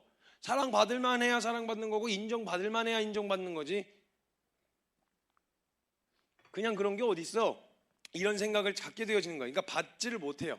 그러니까 은혜를 받았다고 말하는 사람들도 계속 하는 짓이 뭐냐면 은혜를 또 갚으려고 그래요. 내가 어떻게든 갚아드려야 되겠다. 그래갖고 막 사역으로 뭔가 일로 하나님 앞에 갚아드리려고 그래요. 일단 갚을 만한 정도 수준의 은혜도 아닐 뿐더러, 그리고 하나님은 은혜를 주실 때 갚으라고 주신 게 아니에요. 누리라고 주신 거지. 그러니까 사용하는 용도 자체가 잘못된 거예요. 창세기 1장에서도요, 하나님은요 아담과 하와에게 다른 걸 기대하시거나 요구하신 적이 없어요. 하나님은 딱 하나 명령하셨어요. 생육하고 번성하여 땅에 충만하라. 마음껏 누려라 이 말이에요. 그냥 내가 창조하고 만들어 오는 이 에덴 동산을 그냥 마음껏 누려, 즐겨, 그냥 마음껏 뛰어다니면서 먹어. 그래서 가지고 있는 오감을 사용해서 하나님이 창조하신 것들을 마음껏 맛보고, 소리도 듣고, 말하고, 느끼고, 냄새를 맡고, 눈으로 보는 이 모든 감각을 통해서 하나님 진짜 살아계시구나, 와 하나님 너무 아름다운 분이시다, 이런 것들을 그냥 마음껏 누리는 것이, 그게 딱 하나 명령이었어요. 그리고 하나님은요 그렇게 누리는 것을 보시는 게 하나님께 기쁨이었고 즐거움이었단 말이에요. 이게 창세 때 에덴 동산을 창조하셨을 때 하나님의 마음이었어요. 근데 문제가 하나 생깁니다. 문제가 하나 생기는데 어디에 문제가 생기냐? 그러니까 하나님이 기뻐하시고 딱 보셨던 건 딱 하나, 여러분의 존재. 여러분이 그냥 살아있다는 거.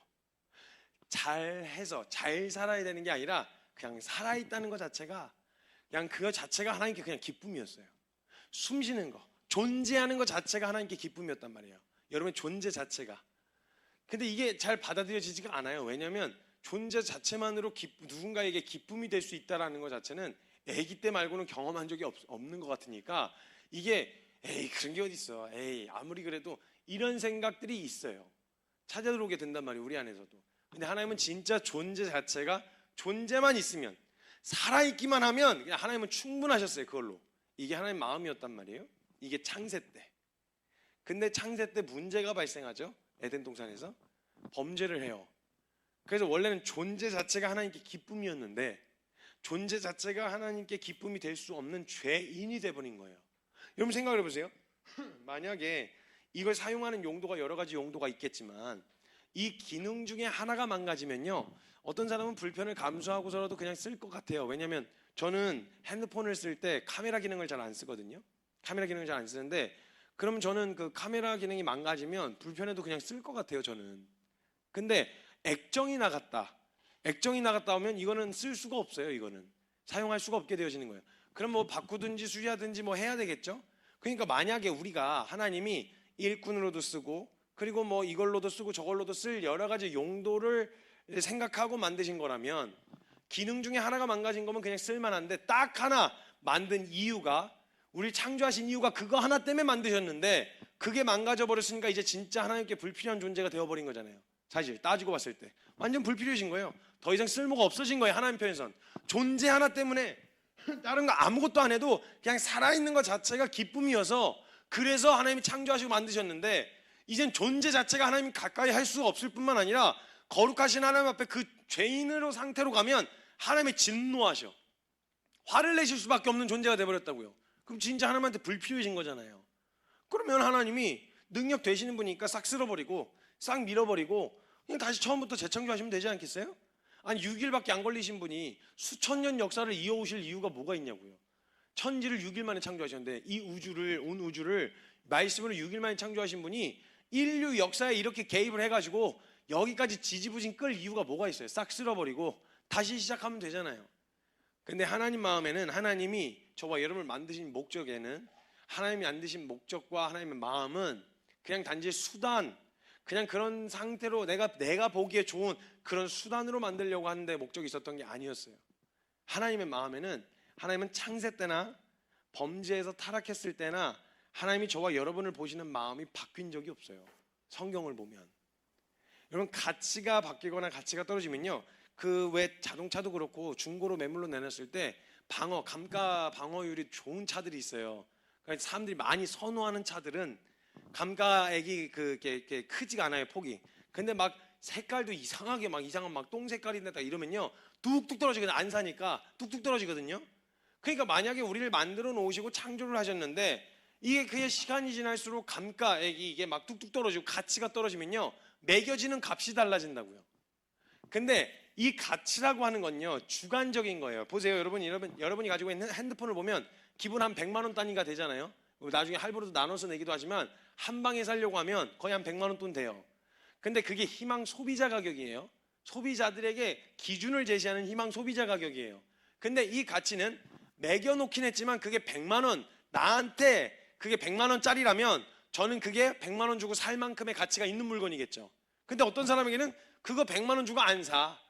왜냐면 그렇게까지 안 쓰니까. 그러니까 가치는 주관적인 거예요. 내가 그걸 100만 원만큼 투자할 만큼 가치가 있다고 하면 100만 원 주고 사는 거고, 내가 그걸 100만 원짜리 주고 살 만한 가치가 아니면 안 사는 거거든요. 가치는 주관적인 거란 말이에요. 그럼 객관적으로 봤을 때 우리가 죄인으로 망가져 버려서 완전히 가치가 없어진 건 맞지만, 여러분 어떤 골동품들은요 수집하는 사람에게는 10원짜리 동전 한 장도 수백만 원 주고 산다고요. 가치가 있는 물건이 되는 거예요. 그 사람에게는. 왜 그걸 그 돈 주고 사? 라고 말할 수 있지만 그 사람에게는 그게 그 정도의 가치가 있는 물건인 거거든요.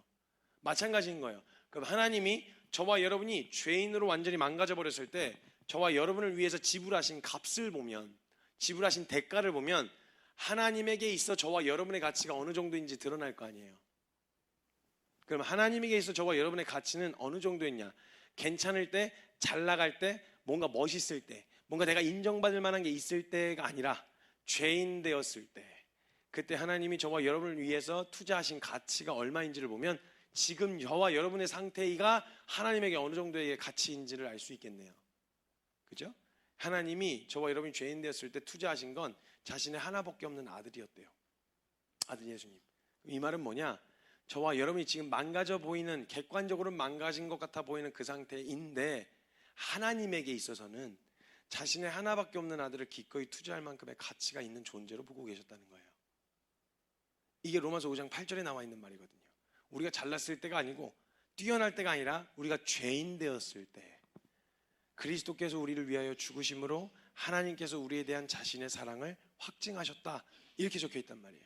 그러니까 하나님이 저와 여러분에게 매기고 있는 가치가 어느 정도의 가치냐? 다른 게 아니라 자신의 전부를 내어줘도 아깝지 않은, 회복시킬 수만 있다면, 다시 사올 수만 있다면 자신의 전부를 내어주는 것도 아깝지 않을 만큼의 그런 가치가 있는 존재였다라는 거예요.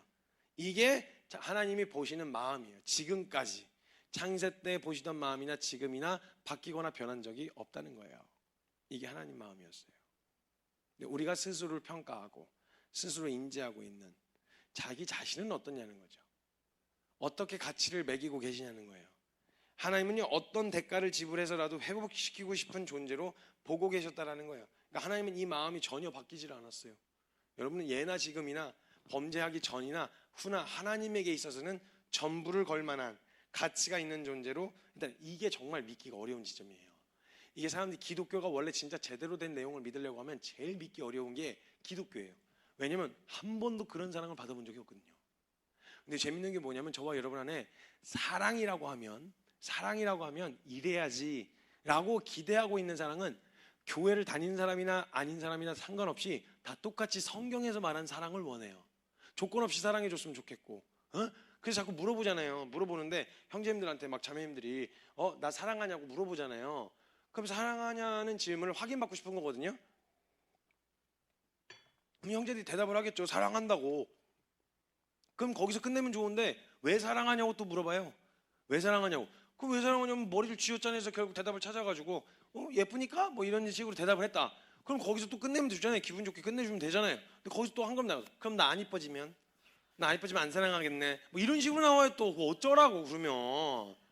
이런 식으로 나온단 말이에요. 그러니까 이런 상황에서 사람들이 사랑을 원하고 바라는데 전부 다 그런 사랑이 있죠. 나에게 그런 조건이 사라져도 내 옆에 있어줄 사람, 나를 사랑해줬으면 좋겠는 이런 온전한 사랑을 다 꿈꿔요.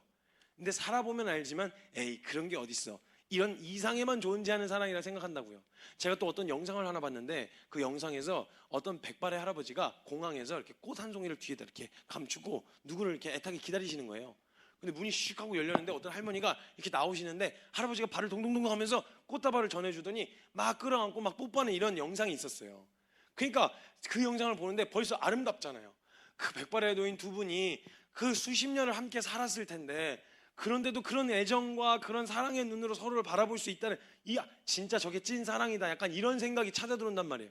그 영상을 찍던 사람도 벌써 그 효과음이 나와요. 오, 와우, 뭐 이런 얘기 막 이렇게 소리가 있는데 더 가관은 밑에 댓글이에요. 댓글에 막 골뱅이 누구 우리 이렇게 사랑하자 뭐 골뱅이 누구 뭐 그러니까 다들 그런 사랑이 진짜 사랑이란 걸 알아요. 원한다고요. 근데 그런 사랑이 없다는 거. 막연하게 그냥 없다. 그런 게 어딨어. 그럴 것 같지만 영원하지 않은 걸 다 경험해보고 나면 한두 차례 경험해보고 나면 그런 사랑 없다. 이런 생각을 하고 있는데 세상을 살면서. 근데 성경에서 그런 사랑으로 사랑한다니까 이게 믿어지냐고요. 잘 안 믿어지는 거예요. 안 받아들여지는 거예요. 현실성 없는 이야기처럼 들리는 거예요. 이 사랑에 대한 이야기가. 그러니까 하나님은 예나 지금이나 그런 마음으로 동일하게 바라보고 있다고 얘기를 하시는데도 우린 계속 에이 그런 게 어디 있어요. 누가 그런 사람을 사랑해요. 에이 그런 게 어디 있어요. 이렇게 받아들여지지가 않는 거예요. 이 마음이 열지를 못하는 거예요. 그 사랑을. 그래서 하나님은 그런 존재로 보고 계시기 때문에 하나님은 보여지는 걸로 망가졌냐 안 망가졌냐 어떤 상태냐 이거에 대해서는 별로 크게 관심을 두지 않으세요. 요 존재만 회복되면 되는 거예요. 하나님 마음에는. 요것만 회복되면 아무것도 다른 거 가질 필요가 없는 거예요. 돌아온 탕자가 돈을 다 탕진하고 돌아오고 완전 너덜한 상태로 돌아왔어도 아버지는 능력이 있으니까 그 모든 걸 다 커버할 수 있는 능력이 있으니까 신경 쓰지 않는 거예요. 돌아온 것만으로도 좋은 거예요. 이게 가능하다고요. 근데 이제 사는 게 현실이 좀 팍팍하면 돈 다 어쨌어. 야 다시 가서 되찾아와. 너 찾아올 때까지 집에 발도 들여놓을 생각하지 마. 이렇게 쫓아냈겠죠. 근데 그런 거에 뭐 이렇게 촉박하게 뭐 이렇게 느끼실 그럴 분이 아니었단 말이에요. 하나님은. 돌아온 것만으로도 좋은 거예요. 그러니까 하나님은요 다른 것보다 어떻게든 그때로 회복시키고 싶으신 거예요. 다시 그냥 존재만으로 기쁨이 되었던 때로 회복시키고 싶으신 거예요. 그러니까 하나님의 모든 초점이 사역의 모든 초점이 어디로 향해 있냐? 우리를 회복시키는데. 다른 걸 뭐 능력을 주거나 뭐 실력을 갖추고 뭐 상황 바꾸고 이게 아니라 우리의 존재가 회복되어지는 거. 이거 하나의 초점을 맞추고 계셨다는 거예요. 그래서 그때로 회복시키고 싶으셨다는 거예요. 그런데 그렇게 회복될 수 있는 기회와 길을 열어놓으신 하나님 편에서는 지금 망가진 어떤 상태이든지 상관없이 나는 이래, 나는 안 돼. 이런 수많은 뭐 연민과 어려움 가운데 있는 이 상태를 별로 이렇게 크게 신경 안 쓰세요. 괜찮아. 존재만 바뀌면 돼. 존재만 바꾸면 아무 상관이 없어. 나한테는 아무런 문제가 안 돼. 재능 없어도 돼. 실력 없어도 돼. 필요하면 주면 되니까. 이거는 다른 게 필요한 게 아니라 존재가 바뀌어야 된다. 이 얘기를 성경에서 계속 강조하셨던 거예요. 그래서 저는 제가 생각하기에 하나님은 사람을 딱 두 가지로 보신다고 생각을 해요. 원형으로 창조하셨을 때 존재만으로 기쁨이었던 그때로 회복되어질 존재, 회복되어진 존재. 그러니까 아니 이 정도 숫자 찼으면 그냥 주님 오셔도 되지 않을까 싶은데 주님이 하루하루 이렇게 미루시는 이유는 뭐냐면 하나라도 더, 한 사람이라도 더 찾고 싶으신 거예요. 하나님은 그 존재만으로 기쁨이었던 그때로 회복시키고 싶으신 거죠. 이게 하나님 마음이었단 말이에요. 이게 하나님이 그런 마음과 눈으로 보고 계셨단 말이죠. 근데 이런 은혜를 받고 모여 있는 게 교회 공동체입니다. 자, 그럼 교회 공동체에서 우리 서로는요, 어떤 마음과 어떤 시선으로 서로를 바라보고 계신가요? 다른 거 정말 필요 없이 정말 그 존재만으로 용납되어지고 그 존재로 인정되어지는 그런 마음과 시선으로 서로를 보고 있느냐는 거죠. 제가 청년들 만나면 그 만연해 있는 패배감, 이 실패감, 그 좋지 않은 기억들에 사로잡혀서 그런 상처들, 이 사람한테 이렇게 되었으니 이 사람한테도 이렇게 되겠지, 이 사람도 날 이렇게 생각하겠지, 여기에 온통 사로잡혀 있는 거예요. 그 좋지 못한 기억에서 벗어나질 못하고 있는 거예요. 서로를 바라보는 기준, 그런 실패감과 패배감, 이게 잔뜩 위축되어 있고, 이제는 이게 위축되다가 더 이상은 안 돼서 거의 분노 폭발 직전이에요. 지금 현실 자체가 거의 폭발 직전. 잘못 걸리면 진짜 씹어먹히겠어요. 아까 얘기했던 것처럼 분노가 가득 차 있는 그런 시기란 말이에요. 그러니까 인정받지 못하는 것 같고, 내가 불필요한 것 같고, 사는 게 도움이 안 되는 것 같은 이런 분위기가 조성이 된 거예요. 이 세상이야, 세상이냐, 세상 그런 걸로 평가하고 판단하는 그런 기준을 가지고 살아가니까 그렇다지만, 교회에서는요, 무슨 기준으로 보냐고요. 외모는 도대체 무슨 기준이며, 그 사람의 능력과 실력과 스펙은 도대체 무슨 기준으로 그 사람을 평가하는 거냐고요. 사람들이 인정해 주지 못할 만한 거, 지금 이 시대에 인정받지 못하면 그 사람 자체가 부정당하는 건 아니잖아요. 그런데 그런 걸로 평가하는 거예요. 미의 기준도 전부 다 세속적이에요. 뭐가 이쁘고 뭐가 못생긴 겁니까? 기준이 뭐예요? 그 맨날 바뀌어요. 매번. 남자 머리라고 해봐야 맨날 바뀌어요. 그냥 바뀌었는데, 바뀌는 게 이렇게 발전을 해가는 게 아니고 돌고 도는 거 아시죠?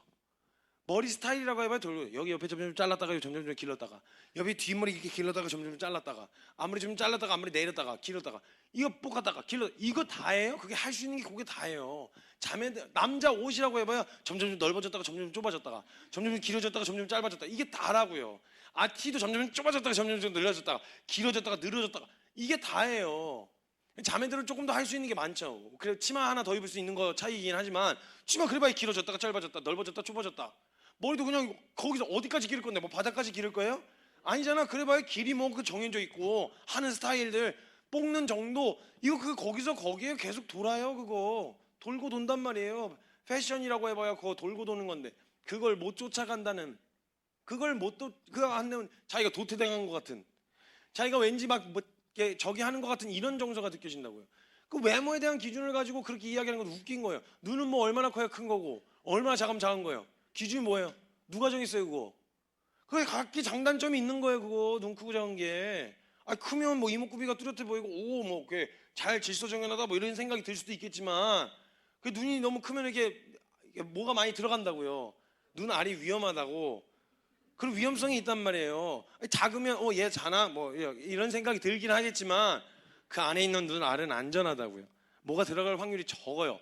각기 장단점이 있는 거예요, 사람마다. 근데 그런 외모 때문에 울고 웃고 우울증 걸리고 연민하고 자책하고, 이거 청소년들, 특히 청소년 시기에 이것 때문에 죽는 애들이 많아요.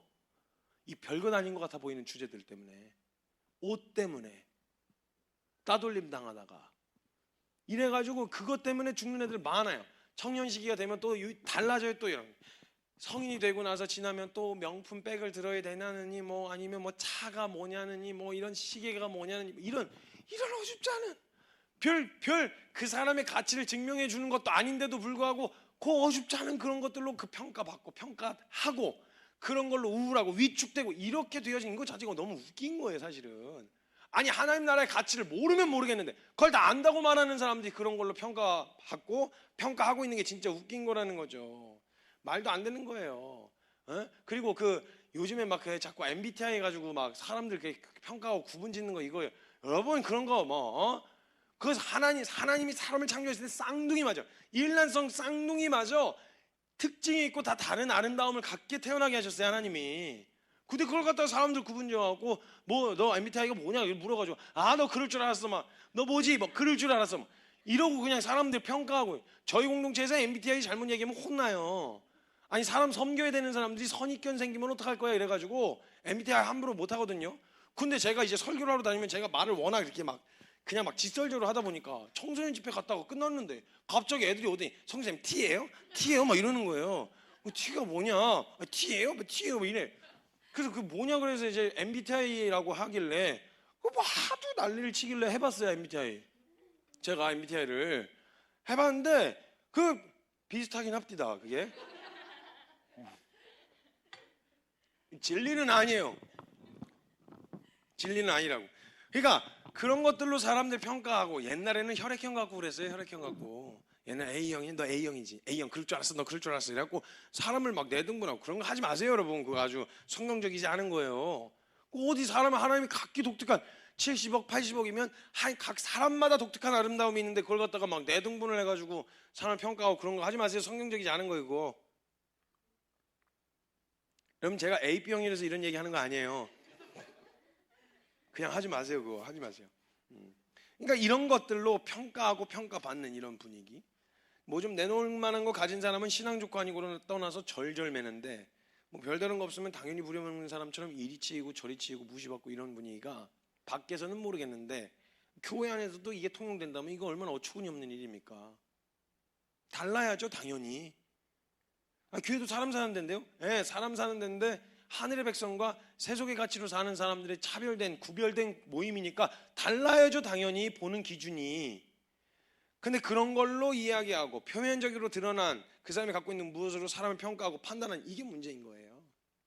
아니, 만약에 저같이 말씀 전하는 사람이 노력해야지 말이야, 최선을 다해서 영향력 있는 크리스찬이 되라고 얘기하는데, 노력하고 당연히 최선을 다해야 됩니다. 게으른 건 맞아야 돼요.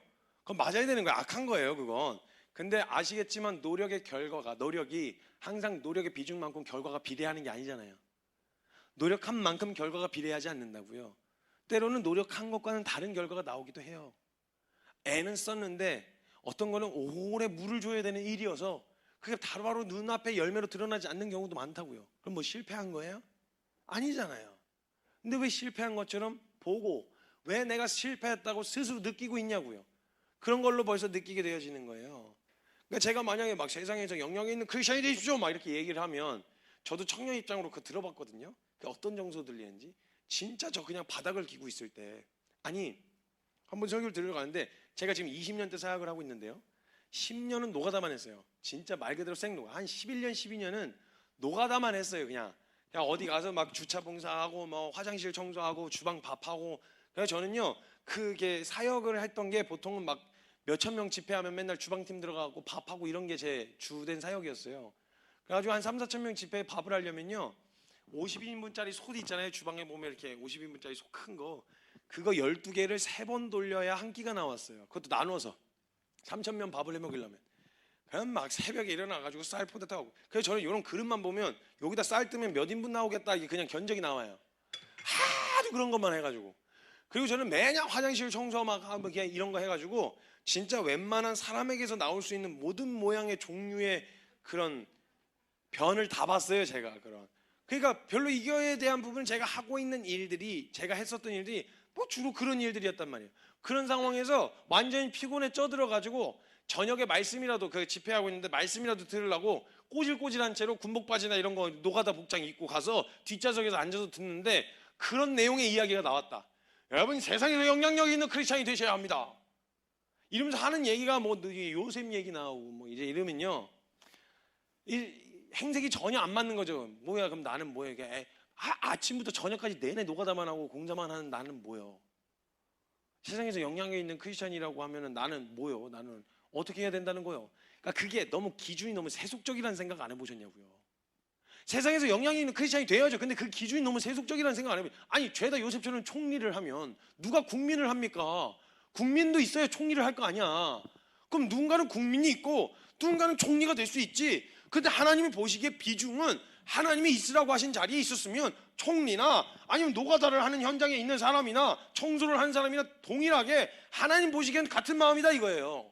근데 마치 그게 차등이 있는 것처럼, 노력을 하지 않아서 그렇게 된 것처럼 이렇게 되어지면 그만큼 하나님을 오해하기에 딱 좋은 상황이 없단 말이죠. 근데 거기다 성경을 갖다 붙였잖아요. 그러니까 그런 이런 생각이 들지 않겠어요?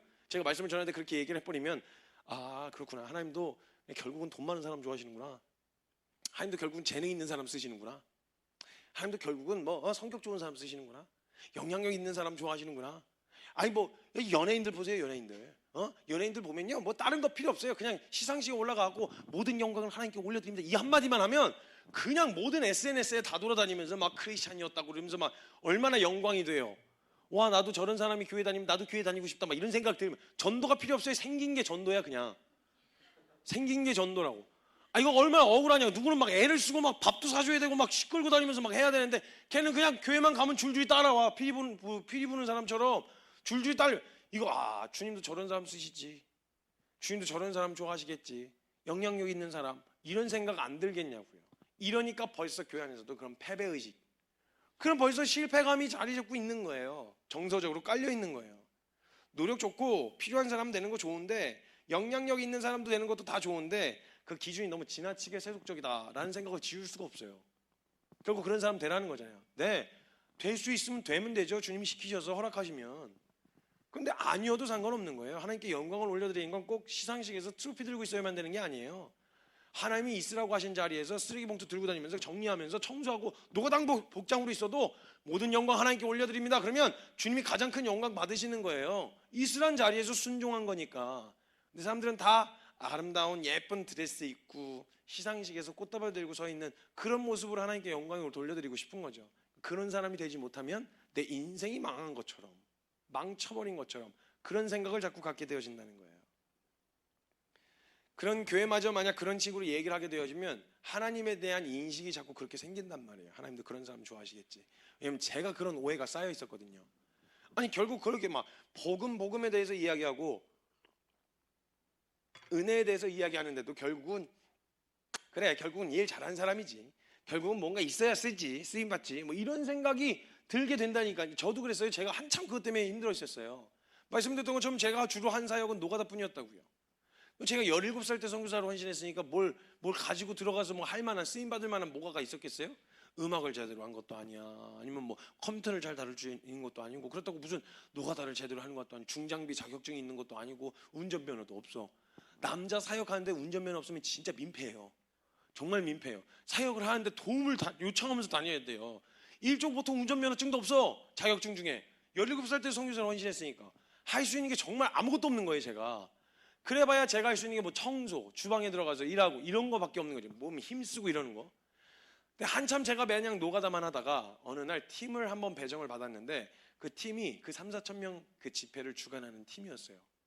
들어가니까 제가 그 팀에 배정받고 나서 나도 이제 좀 사람다운 사역다운 사역을 해볼 수 있겠다, 이런 생각이 드는 거예요. 좀 멋있게 맨날 주방에서 맨날 밥만 하는 게 아니라 막 돌아다니면서 막 귀에다 멋있는 거 막 이렇게 차고 막 마음에 여보세요 막 이렇게 하고 돌아다니는 그런 거 막 나도 해보고 싶다, 막 이런 생각이 있었는데, 그 팀에 딱 배정받아서 나도 사역다운 사역 해보겠구나, 이런 기대감에 이제 기대를 잔뜩 부풀어 있었는데, 그때 저한테 직임을 하나 맡겼어요. 직임을 맡겼는데 뭐였냐면 창고 정리였어요. 창고 정리. 이게 무슨 직임이었냐면 그 수련회 때 진행하는 물품들을 관리하는 직임이었어요. 그래서 그 잃어버리거나 고장나면 안 되니까 깨끗하게 닦아놓고 보수하고 수리하고 이렇게 하는 직임이었단 말이죠. 제가 그때 직임을 듣자마자 그럴 줄 알았다, 내가. 이런 생각이 딱 든 거예요. 그래, 내가 무슨 사역에 내가 노가다 팔자지, 내가 이런 생각이 드는 거죠. 그 공동체에 있었을 때 항상 그런 일이 있었거든요. 제가 기타를 전공한 건 아닌데 혼자서 독학으로 기타를 치면 사람들이 기타 좀 가르쳐줘 이러면서 찾아와요. 몇 명이. 막 가르쳐주다 보니까 내가 필요한 것 같고 막 사람이 좀 쓸모 있어 보이는 것 같잖아요. 그래서 혼자 더 열심히 공부해갖고 기타를 가르쳐주는데, 시간 조금 지나니까 전공생이 들어오네. 이제 더 이상 저를 안 찾는 거예요. 그래가지고 이제 막 한참 또 그것 때문에 속상해하고 있다가, 제가 컴퓨터를 진짜 잘 못하거든요. 딱 할 줄 아는 게 윈도우 싹 밀고 싹 까는 거, 이거밖에 제가 할 수 있는 게 없었거든요. 포맷 시키는 거. 근데 뭐가 고장나도 그 모든 대안이 다 그건 거예요. 저한텐 마우스가 안 되는데 밀어, 그러면 다시 깔어. 키보드가 안 되는데 밀어, 다시 깔어, 막 이래가지고 저는 다시 껐다 켜고 이거밖에 할 줄 아는 게 없었는데, 웬만하면 그게 또 해결이 되더라고요. 그 사람들이 다 컴퓨터 들고 또 저한테 찾아오니까 뭔가 좀 도움이 되는갑다 해갖고 컴퓨터도 조금 공부하게 되는데, 그 시간이 지나니까 또 컴퓨터를 겁나 잘하는 사람이 또 들어와요. 그러더니 또 저를 안 찾아, 이제 더 이상. 이런 게 몇 번 누적이 돼 있었어요. 그러다 보니까 제 마음 가운데 그래, 내가 무슨 이런 생각을 하다가 그냥 중장비 포크레인 자격증이나 하나 딸까? 제가 아직도 그런 마음이 있어요. 언제 그 대형면허라도 하나 따놓을까? 아니 그거라도 있으면 포크레인이 필요할 때 날 찾을 거 아니야. 약간 이런 생각이 제 안에 있었단 말이죠. 근데 이런 마음이면 있다가 막 창고를 정리하고 혼자 청소를 하고 있는데 이게 뭐 하나님 나라에 무슨 보탬이 되겠어? 그러면서 그 사역을 진행하는 사람들 봤더니 밖에서 한 달까지씩 하셨던 분들 있죠. 막 엔터테인먼트에 밖에서 일할 때 엔터테인먼트 계열에 종사하셨던 분들, 그리고 그런 대형 집회를 주관해봤었던 목사님, 뭐 이런 분들하고 팀을 다시 꾸려가지고 그걸 진행을 하시더라고요. 그래가지고 그래 이제 뭐 내가 뭘 할 수 있겠어 이래갖고 혼자 창고에 들어가고 혼자 그걸 막 이렇게 털털 털면서 이제 정리를 하고 있는데 제가 하다가 너무 속이 상해가지고 이거 뭐 한다고 뭐 하나님 나라에 보탬이 되겠어? 이 말을 제가 툭 던져버린 거예요. 근데 진짜 마음이 그걸 던지자 입 밖으로 안 뱉었을 때는 몰랐는데 입으로 툭 뱉고 나니까 마음이 확 주저앉는 거예요 제가.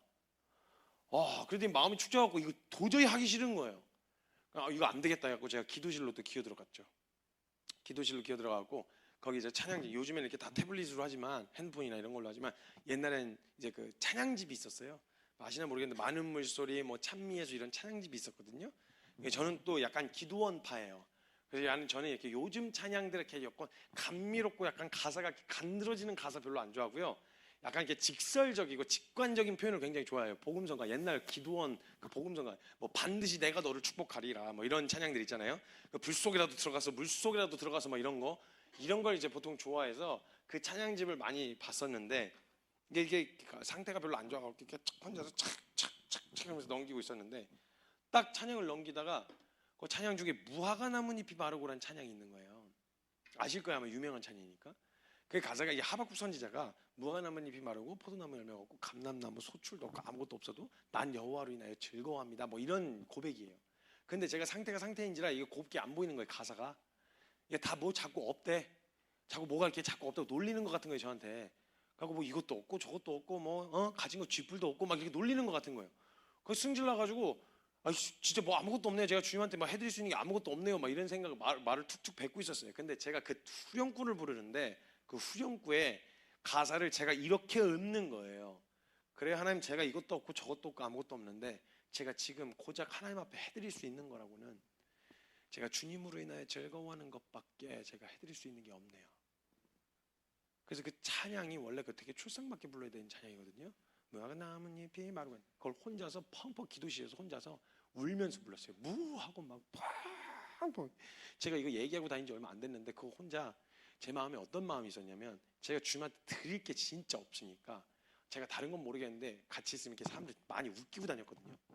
그래서 너는 왜 선교사 됐냐, 개그맨 안 하고 왜 선교사가 됐냐고 얘기를 스스로 저도 약간 가끔은 자괴감이 들 정도로 그렇게 사람들 막 웃기고 다녔거든요. 그래서 주님이 저를 보시고 웃기라도 웃겨서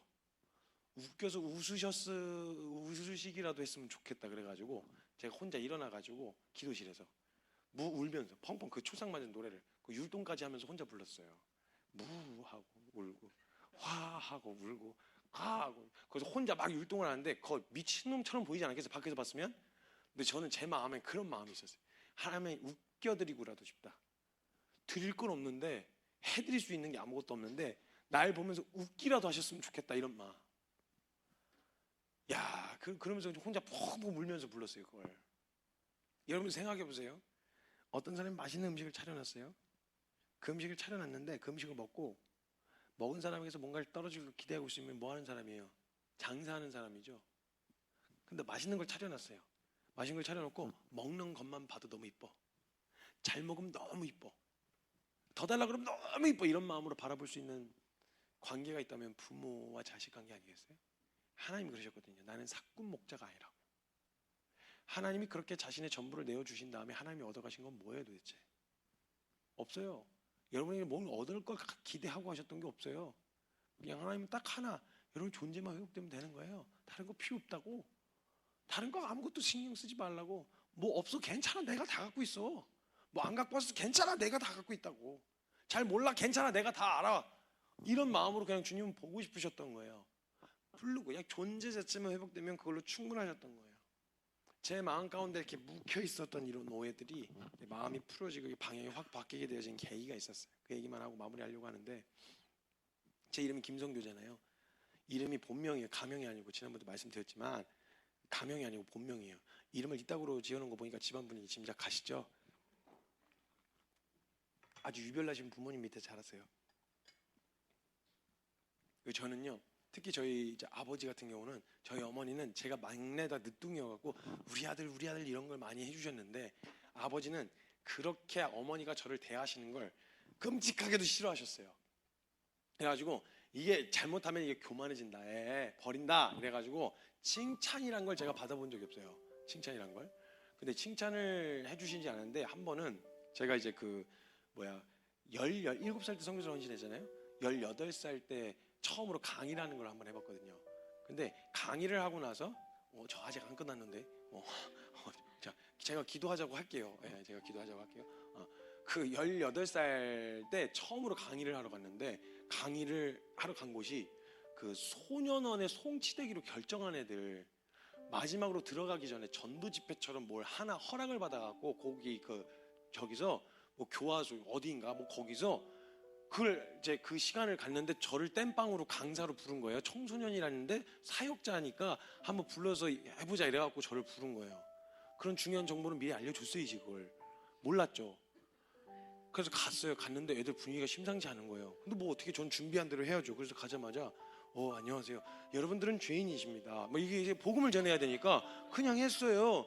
애들이 갑자기 막 우씨 막 이러면서 막 흥분을 하는 거 막 여기까지 막 문신하는 애들이 막 흥분하니까 무서워가지고 제가 생명의 위협을 느끼면서 그 강의를 마무리를 했어요. 마무리를 하고 나서 간신히 이제 막 끝내고 나서 사례비라고 좀 받았어요. 이걸 받으니까 아버지한테 인정받고 싶은 마음이 들잖아요. 그래서 제가 이제 아버지한테 갔어요. 그 봉투를 갖다 드리면서 아버지 내가 칭찬해 달라고 이제 그 얘기를 한 거죠. 내더니 저희 아버지가 어느 정도로 이제 엄격하셨냐면 봉투들 쳐다도 안 보시고 저를 얼굴을 빤히 보시더니 성규야 넌 네가 머리로 생각하는 걸 입으로 이야기하는데 별로 큰 어려움이 없지 이러시는 거예요. 그래서 또 무슨 칭찬을 하시려고 그렇게 또 심오하게 접근하시나 해갖고 네 그렇습니다 이렇게 대답을 했죠. 그랬더니 넌 그래서 가장 불쌍한 인간이 될 수도 있어 이러시는 거예요. 이게 무슨 말이냐면 너가 만약에 생각하는 걸 입으로 떠드는 내용이 어떤 과목을 가르치는 강사다. 그럼 너 스타 강사가 될 수 있겠지? 말 잘하면? 근데 만약에 너가 전하는 게 복음이면 다른 어떤 과목이 아니라 복음을 사람의 말씀을 전하는 거라면 너는 이게 생각하는 데서 입으로 바로 나오면 안 돼. 이게 삶을 거치고 나와야 돼. 그래야 너가 이야기한 게 하나님 말씀이면 하나님 말씀이라서 땅에 떨어지진 않을 거야. 근데 땅에 떨어지진 않겠지만 너는 말씀을 전하고 너는 버림받는 그 말씀이 너에게서 너는 버림받는 불쌍한 인생 될 수 있다. 그 얘기를 하시는 거예요. 아버지가 친아버지가 새아버지가 아니고 친아버지가 아니 제가 그런 얘기를 할 때가 아니지 않습니까? 그래서 이게 왜 짜증나냐면 그 돈을 안 받으셨냐? 받으셨어요. 받으시고 그런 소리를 하셨다 이 말이에요. 저를 빼놓고 또 삼겹살을 구워 드셨어요. 가족들끼리. 그런 분위기였어요. 그런 분위기였었는데 제가 한 번은 이제 훈련을 받으러 어떤 훈련 단체에 들어갔어요. 근데 제가 아까도 말씀드렸지만 제가 한 가지 개발된 게 있었는데 하도 그런 노가다를 많이 하다 보니까 제가 좀 비위가 좋다 이런 얘기를 많이 들었어요. 제가 비위가 좋은 건 아니에요. 더럽지 않게 느껴지는 게 아니에요. 근데 그냥 해야 되니까 빨리빨리 해나가다 보니까 그냥 야 그걸 어떻게 만져? 그걸 어떻게 치워? 막 이렇게 하는 걸 그냥 빨리 하자 그냥 막 하고 씻으면 되지 막 하고 빨면 되지 뭐 이래가지고 그냥 막 했단 말이에요. 그래서 그렇게 하다 보니까 와 여러분 막 한 3,000명 4,000명 집회하는 거 한 3박 4일 하잖아요. 첫째 날에는 화장실 깨끗하거든요. 둘째 날 되면 그때부터 긴장했었던 그게 풀려가지고 사람들이 그때부터 이제 화장실을 다니기 시작하시거든요. 진짜 모든 칸이 다 막혀요. 그 모든 칸을 다 뚫고 다녀야 되거든요. 그걸 진짜로 별의별 거 다 봤어요. 정말 진짜 이게 뭐야? 뭐가 나온 거야? 창자가 나온 거야? 뭐야? 장이 나온 거야? 뭐야? 이런 생각이 들 정도로 어마어마한 것들이 많았어요. 그걸 다 장갑 껴서 막 뚫어가면서 이걸 다 했단 말이에요. 그러니까 막 키고 막 하는데 막 이렇게 하는 것들도 그냥 빨리 하고 시작이라고. 저도 들어오는데 그냥 코 막고 들어가고 그냥 막 이렇게 하다 보니까 적응이 됐어요.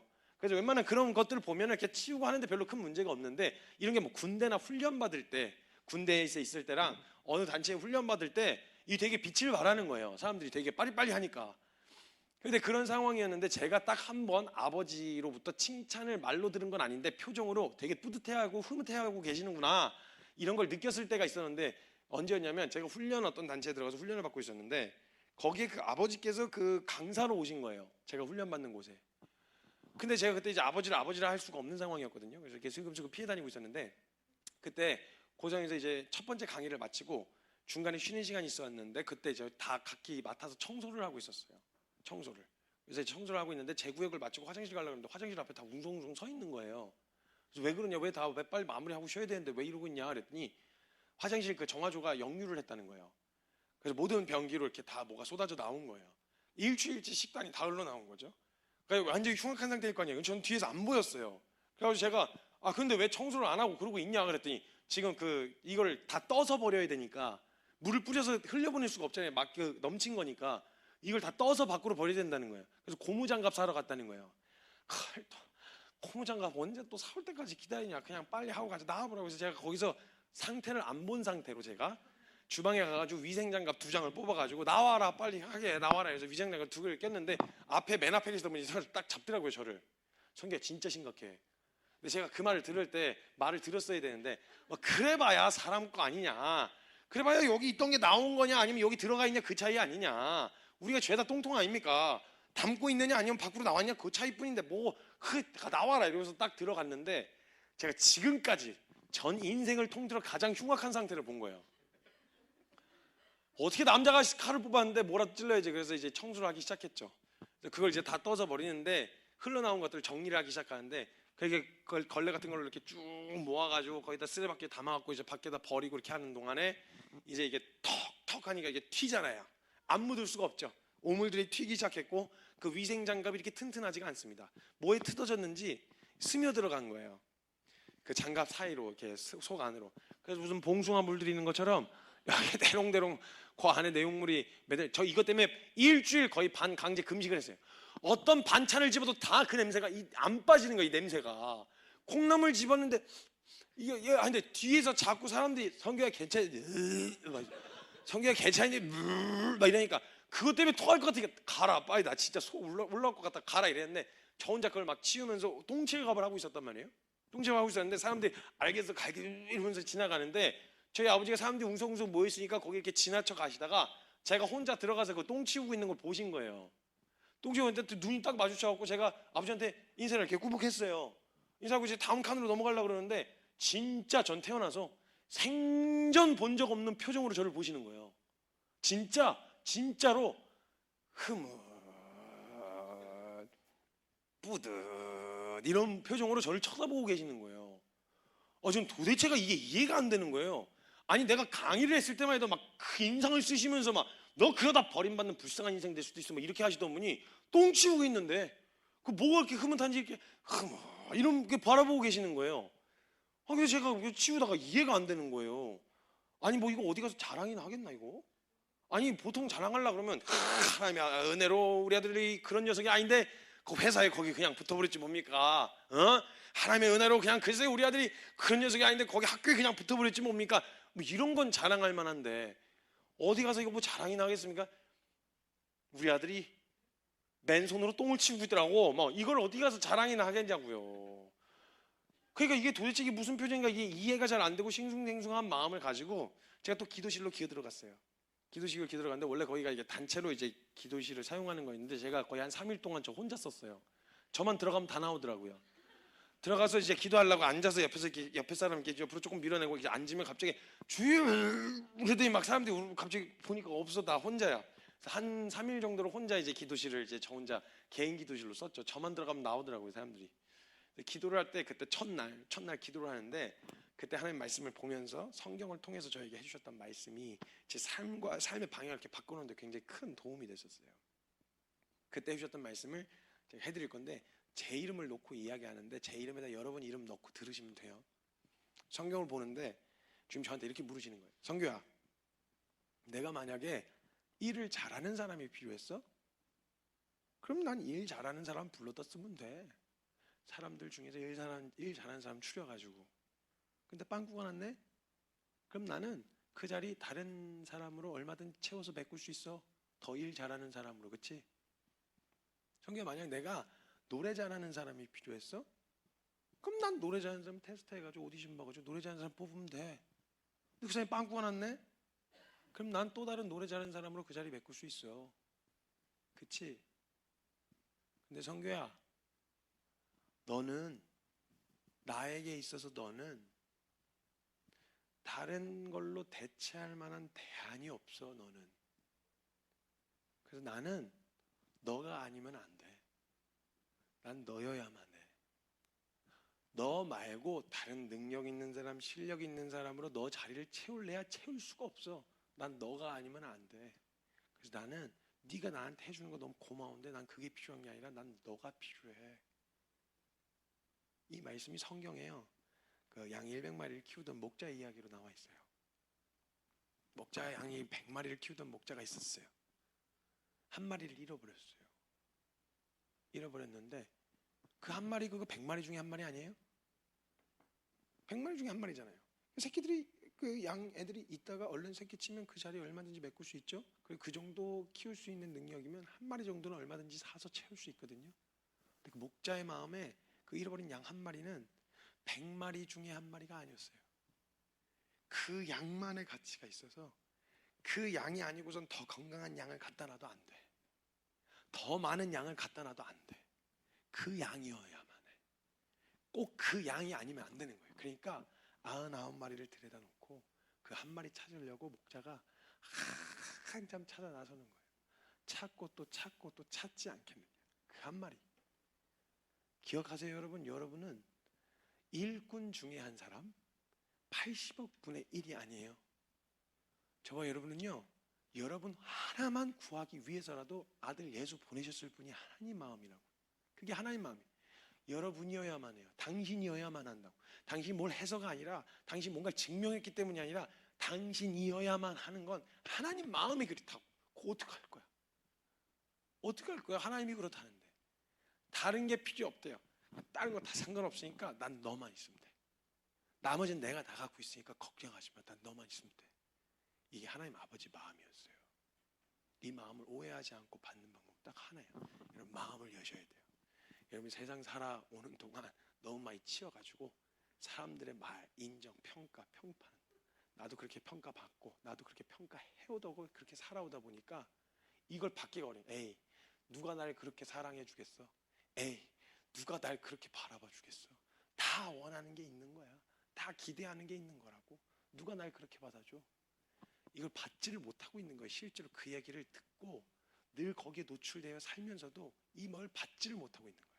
딱 하나, 하나님은 여러분을 그런 마음으로 보시는 그 마음은 창세부터 지금까지 단 한 번도 변한 적이 없어요. 딱 하나, 저와 여러분의 마음만 열면 돼요.